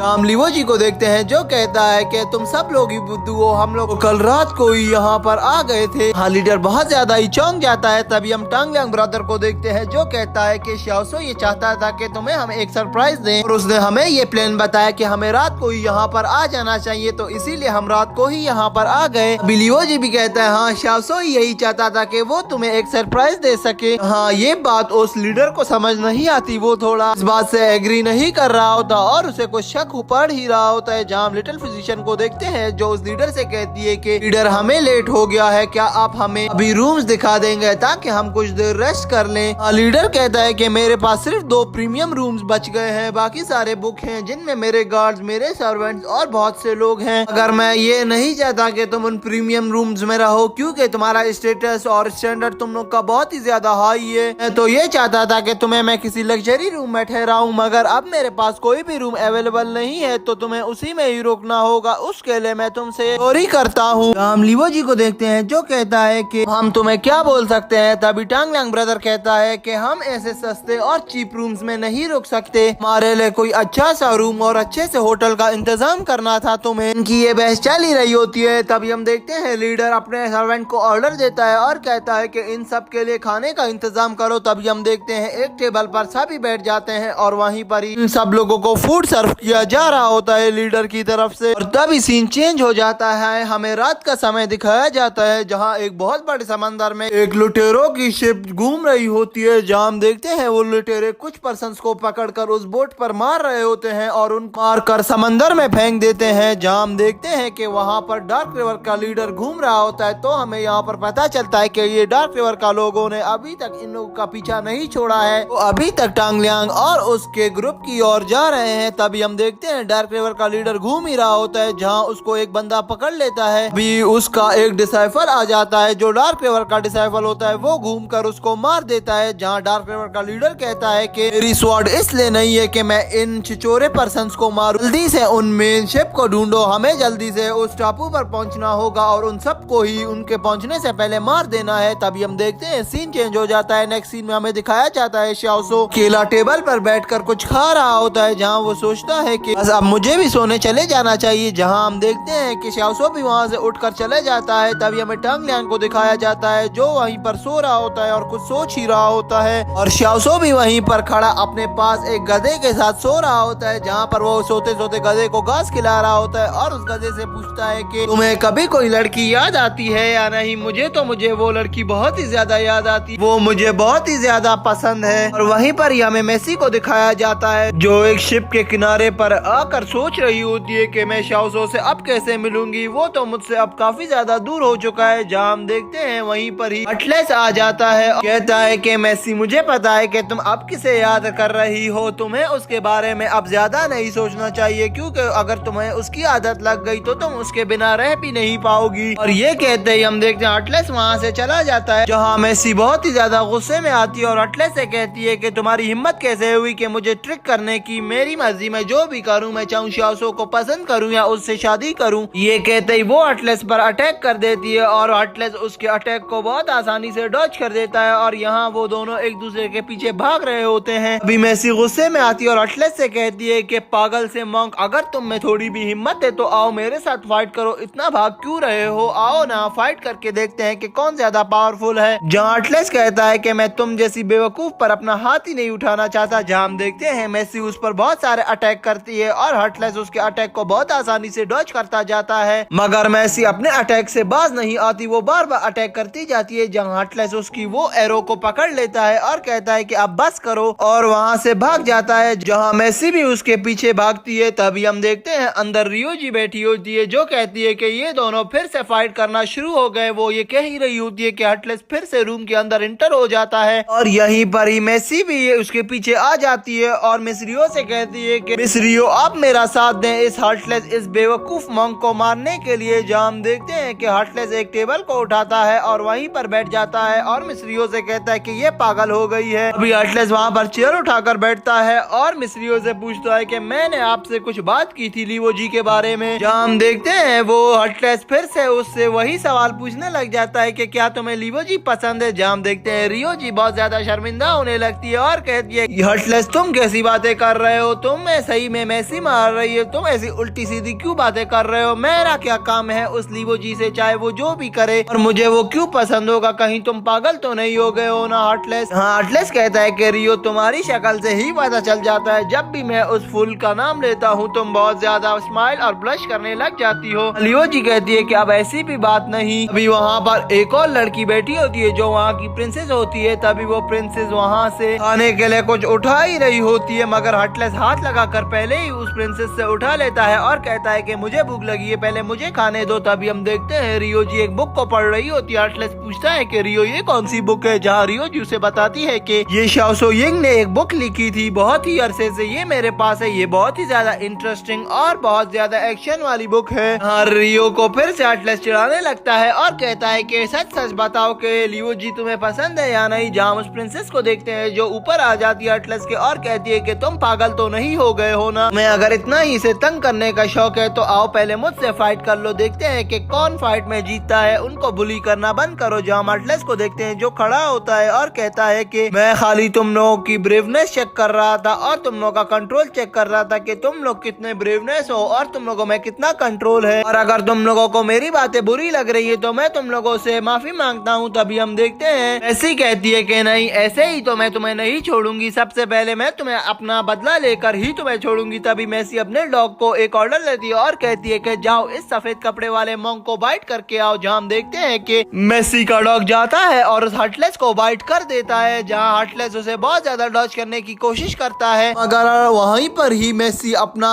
एरो को भी अटलस की ओर फेंक देती है। जहाँ अटलस पीछे मुड़ता है और उस दौड़ को बंद कर देता है और वो एरो अटलस की आंख में घुसने से बच जाता है। जहाँ अटलस कहता है कि उफ मैं बच गया। तभी हम देखते हैं उस लिटिल डॉग को जो उसने अटलस के पैर पर अभी तक बाइट किया हुआ था। तभी हम अटलस को देखते हैं जो अपने बिस्तर पर आकर सो जाता है और कहता है कि इनको अब कौन समझाएगा, और तुम लिटिल डॉग मेरे पैर पर बाइट करते रहो, मुझे बहुत मजा आ रहा है। और तभी अटलेस कहता है कि अब टाइम हुआ जाता है कि मैं अपने फ्रेंड से मिल लूं, सभी फ्रेंड्स इकट्ठा हो जाए, अभी हमें चलना चाहिए। तभी हम देखते हैं अटलेस और वो डॉग समंदर के ऊपर छलांग मार देते हैं, जहाँ अटलेस उस समंदर के ऊपर तैर रहा होता है। यो डॉगी ये देखकर बहुत ही ज्यादा हैरान होता है और कहता है कि ये अटलेस कैसे इस समंदर के ऊपर भाग रहा है, जहाँ मैसी भी उसे देखने आ जाती है। और ये सब वहीं पर चल ही रहा होता है। और जिन बच्चों के गाँव में बाढ़ आ गई होती है वो अपनी कल्टीवेशन इम्प्रूव कर रहे होते हैं, जहाँ हम देखते हैं कि वो लड़की वहाँ बैठकर कल्टीवेट कर रही होती है। उसका भाई उसको देखकर बहुत ज्यादा हैरान होता है। और तभी हमें उसकी सिस्टर को दिखाया जाता है जो बहुत ज्यादा पावरफुल हो गई थी और अपनी स्पिरिचुअल पावर्स को यूज भी कर पा रही थी। उसी टाइम हम देखते हैं कि उसका भाई आगे बढ़ता है और अपनी सिस्टर से कहता है कि बहुत अच्छा, तुमने बहुत अच्छे तरीके से कल्टीवेट किया, मैं बहुत ज्यादा इम्प्रेस हुआ हूँ तुम्हारी इस कल्टीवेशन स्किल्स से। और वहीं पर हम उस लड़की को देखते हैं जो इतनी ज्यादा पावर्स को बर्दाश्त नहीं कर पाती और वहीं पर ही गिर जाती है। और वहीं पर ही हमारा सीन चेंज हो जाता है, हमें मेन एपिसोड दिखाया जाता है जहाँ पर हम देखते हैं कि मिस रियो झूले पर बैठी होती है और वो झूला झूल रही होती है। तभी वहाँ से हम देखते हैं लीवोजी आता है और मिस रियो को कहता है, रियो आखिरकार तुम मुझे मिल गई। जहाँ मिस रियो को देखते हैं जो आगे बढ़ती है और कहती है कि लीवोजी तुम भी मुझे मिल गए और मैं तुमसे एक बात कहना चाहती हूँ कि मुझे तुमसे प्यार हो गया था जब मैं तुमसे पहली दफा मिली थी। जहाँ लीवोजी कहता है कि मुझे भी तुमसे प्यार हो गया था जब मैं तुमसे मिला था। और यहाँ पर एक इनका रोमांटिक सीन दिखाया जाता है। और तभी हम देखते हैं अचानक से वहाँ पर अंधेरा हो जाता है और एक आवाज आती है कि लीवोजी क्या तुम उससे इतना प्यार करते हो। जहाँ हम देखते हैं कि लीवोजी की आंख खुलती है, वो एक सपना देख रहा था। तभी उसके सामने अटलेस आ जाता है और कहता है कि तुम कैसा सपना देख रहे थे, क्या हुआ, तुम मिस रियो का क्यों नाम ले रहे थे। जहाँ लीवोजी गुस्से में आता है और कहता है कि तुम हमेशा इसी वक्त पर आ जाते हो जब भी मैं मिस रियो के करीब होता हूँ, बेवकूफ। और वहीं पर ही हमारा सीन चेंज हो जाता है। नेक्स्ट सीन में हमें दिखाया जाता है हार्टलेस और शाओसो खड़े हुए होते हैं, जहाँ हार्टलेस शाओसो से कहता है कि पहले भी मैं बहुत जल्दी में था, लास्ट टाइम मैं तुमसे नहीं मिल पाया, लेकिन इस बार मैंने कहा कि मैं तुम लोगों से मिलकर जाऊंगा यहाँ से। ये बताओ शाओसो क्या अब तुम बेटर फील कर रहे हो। जहाँ हम शाओसो को देखते हैं जो कहता है कि हाँ हार्टलेस अब मैं थोड़ा बेहतर फील कर रहा हूँ। तुम स्काई बियॉन्ड पर नहीं गए हो वापस, मैं समझा तुम तो वापस चले गए होगे अपने सेक्ट के पास, और तुम वापस इतना जल्दी कैसे आ गए, मुझे ये तो बताओ हार्टलेस जरा। जहाँ हम हार्टलेस को देखते हैं जो कहता है कि एक्चुअली मैंने ये एक्सपेक्ट नहीं किया था, मैंने टाइम देखा और ये टाइम सही था मेरा वापस आने का, इसीलिए मैं यहाँ पर वापस आ गया हूँ। और वहीं पर ही हम देखते हैं लीवोजी और टांगलियान ब्रदर भी आ जाता है। जहाँ लीवोजी कहता है कि अब तुम आ ही गए हो हमारे पास तो यहाँ पर बैठ जाओ, हम लोग थोड़ी ड्रिंक पी लेते हैं। और वहीं पर हम टांगलियान को देखते हैं जो आगे बढ़ता है और कहता है कि हार्टलेस बाकी बातें तो होती रहेंगी बाद में, मुझे ये बताओ कि तुमने हमें इतने बड़े ओशन में कैसे ढूंढा है और तुम्हें कैसे पता चला हम इतने बड़े ओशन में कहाँ होंगे, तुम्हें हमारी लोकेशन कहाँ से मिली है। हार्टलेस कहता है कि मैं रूई की बोट के साथ यहाँ आया हूँ। तभी देखते हैं टांगलियांग की से सारी ड्रिंक गिर जाती है रूई का नाम सुनकर।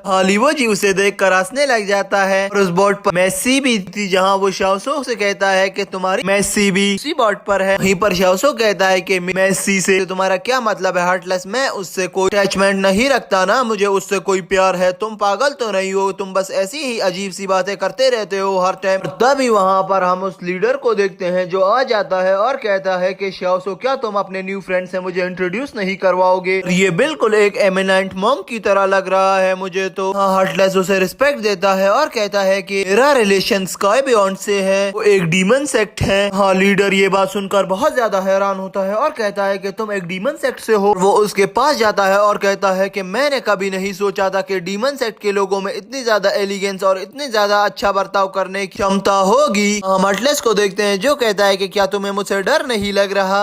हम देखते हैं कि फिर से हमारा सीन चेंज होता है, हमें दिखाया जाता है कि लीडर अपनी स्टोरी वहाँ पर बता रहा होता है, जहाँ लीडर कहता है कि हमारी मूव फैमिली जो है हम उसमें 3 ब्रदर्स हैं, मेरा फर्स्ट ब्रदर बीमार है और सेकंड ब्रदर मेरे की डेथ हो चुकी है और थर्ड ब्रदर मैं हूँ। जो ब्रदर मेरा बीमार है वो अभी तक ठीक नहीं हो सका, हमने उसका बहुत इलाज कराया, बहुत ज्यादा हमने लोगों को पैसे दिए और कॉइन्स दिए, मगर उन लोगों ने हमारा नुकसान ही किया, हमारे ब्रदर को कभी ठीक नहीं किया, सब लोग हमसे झूठ बोलते हैं। और अब मूव फैमिली के लिए मैं एक अकेला लीडर बच गया हूँ, अब मुझे ही मूव फैमिली का ख्याल रखना होगा और सारी मूव फैमिली की जिम्मेदारी अब मेरे कंधों पर आ चुकी है। ये कहकर वो इस बिग बोर्ड के किनारे के ऊपर चढ़ जाता है और कहता है कि अब मैं ही अपने सेट का ख्याल रखूंगा, मैं एक पावरफुल लीडर बनूंगा, सबको हरा दूंगा। अगर तुम जैसे फ्रेंड्स ने मेरा साथ दिया तो मैं बहुत ज्यादा आगे जाऊंगा। तुम सब लोग मेरा साथ दोगे तभी हम देखते हैं सब आहिस्ता आहिस्ता करके उस किनारे पर आ जाते हैं और कहते हैं कि हम सब आज से एक दूसरे का साथ देंगे, हम किसी को भी मुश्किल में नहीं फंसने देंगे। और तभी हम देखते हैं ये लोग किनारे पर खड़े ही होते हैं कि अचानक से समंदर में से बिग वेल निकलती है और वो इनके सामने से गुजर कर जाती है। जैसे ही वो अंदर जाती है उसकी टेल से जितना भी पानी आता है वो सारा बोट पर जाकर शाओसो के पास चला जाता है, जिसे देख सब लोग हंसने लग जाते हैं। और तभी हम देखते हैं कुछ देर बाद लीवोजी बोट के पिछले हिस्से पर आता है और देखता है कि एक बोट उनका पीछा कर रही है, जहां वो कहता है कि क्या ये लोग तो वो नहीं है, जहां वो आवाज लगाता है कि रियोजी क्या ये तुम लोगों की बोट है। और तभी वो उस बोट को देखने लगता है ऊपर चढ़कर गौर से और कहता है कि ये इतनी छोटी बोट इस बिग ओशन में कैसे आ गई। तभी हम अटलस और शाओसो को देखते हैं, वो लोग भी उसके पास आ जाते हैं और कुछ ही देर बाद वो स्मॉल बोट तैर तैर कर आ जाती है उस बिग बोट के पास। जैसे ही वो उस बिग बोट के पास आती है तो हमें पता चलता है कि ये स्मॉल बोट तो एम्प्टी है, इसमें कोई भी नहीं था, ये बोट खाली है। जैसे देखकर लीवोजी बहुत ज्यादा चौंक जाता है और कहता है कि क्या इस बोट को घोस्ट तो नहीं चला रहे, जैसे कि रूमर फैले हुए हैं कि आजकल समंदर में घोस्ट शिप चल रही है, क्या ये वही घोस्ट शिप तो नहीं है।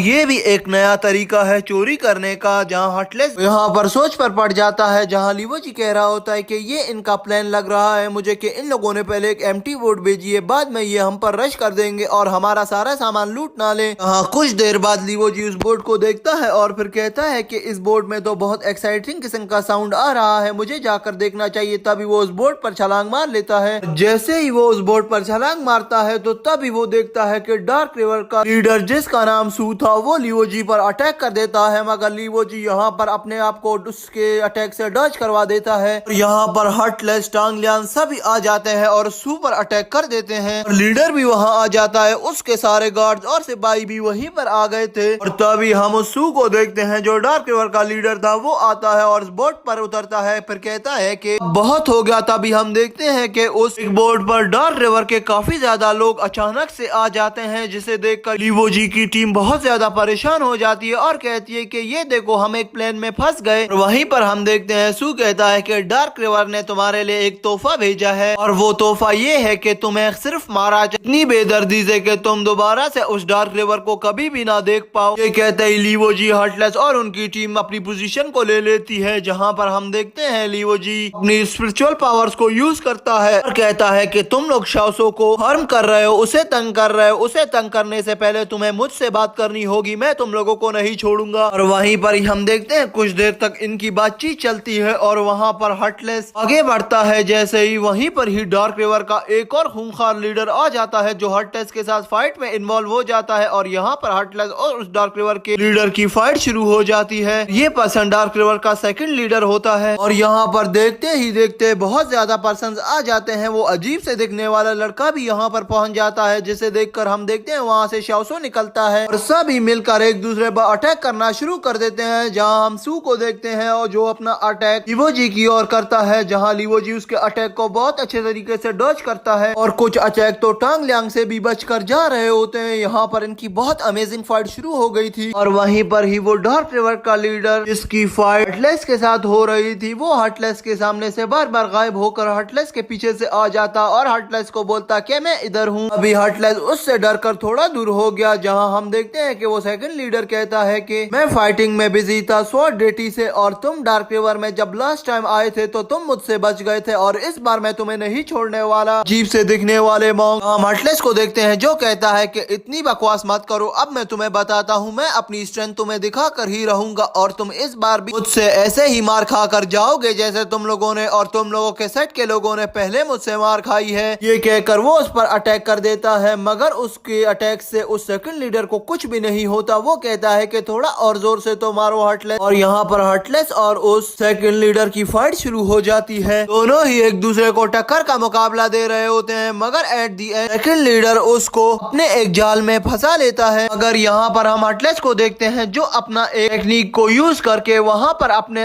आसपास एक कवर बना लेता है जिस पर सेकंड लीडर अटैक करता है, मगर वो शील्ड नहीं ब्रोक होती, जिसे देखकर वो सेकंड लीडर कहता है कि ये बहुत इंटरेस्टिंग शील्ड है और इस शील्ड को मैं नहीं ब्रोक कर सकता, तुम्हें क्या लगता है कि मैं इसे ब्रोक नहीं कर पाऊंगा। यहाँ पर वो हटलेस में बहुत ज्यादा अटैक करता है मगर वो शील्ड ब्रोक नहीं होती, मगर हटलेस थोड़ी ही देर बाद खुद ही उस उस शील्ड को छोड़ देता है और वापस से फाइट में एंगेज हो जाता है। और तभी हटलेस सोच में पड़ जाता है कि मैं इसके किस जगह पर वार करूं जहां ये कमजोर पड़ जाए। और तभी हम उस सेकंड लीडर को देखते हैं, वो भी यही सोच रहा होता है कि इसको मैंने बहुत ज्यादा मारा मगर ये अभी तक उतना ही पावरफुल है जितना ये फर्स्ट अटैक में था, तो मुझे कोई और टेक्निक यूज करनी होगी इसको यहीं पर खत्म करने के लिए। ये कहते ही वो दोनों एक दूसरे पर अपना अटैक कर देते हैं। और तभी हमें लीवो जी को दिखाया जाता है जो घायल हो चुका था फाइट में, और टांग लियान भी वापस पीछे आ जाता है फाइट कर करके, वो भी वहाँ पर घायल हो चुका था। यहाँ हम देखते हैं कि लीडर सू नीचे आता है और कहता है कि तुम लोग मेरा टाइम वेस्ट नहीं करो, जल्दी से यहाँ हार मान जाओ और अपने की मौत के लिए तैयार हो जाओ। ये सुनकर हम टांग लियान को देखते हैं जो बहुत गुस्से में होता है और कहता है कि शाओसो क्या कर रहा है, किधर भाग गया ये। और वहीं पर ही हमें शाओसो और उस लीडर को दिखाया जाता है शिप के अंदर भाग रहे होते हैं हर बड़ा हद से। वो लोग भाग भाग कर एक किनारे तक तो पहुंच जाते हैं मगर उनके सामने एक लंबा रास्ता आ जाता है। वहाँ पर उनको कुछ महसूस होता है कि किसी ने हम पर अटैक कर दिया है। हाँ, वो कुछ देर वेट करते हैं और तभी एक बहुत बड़ी मकड़ी उनके सामने आ जाती है, जिसे देखकर हम देखते हैं लीडर बहुत ज्यादा हैरान हो जाता है और कहता है कि ये किस तरह का स्पाइडर है। ये कहते ही शाओसो वहाँ पर बहुत गुस्से में आ जाता है और स्पाइडर की ओर बढ़ने लगता है, जहाँ लीडर कहता है कि शाओसो ऐसे मत जाओ, ये तुम्हें मार देगी। अगर शाओसो और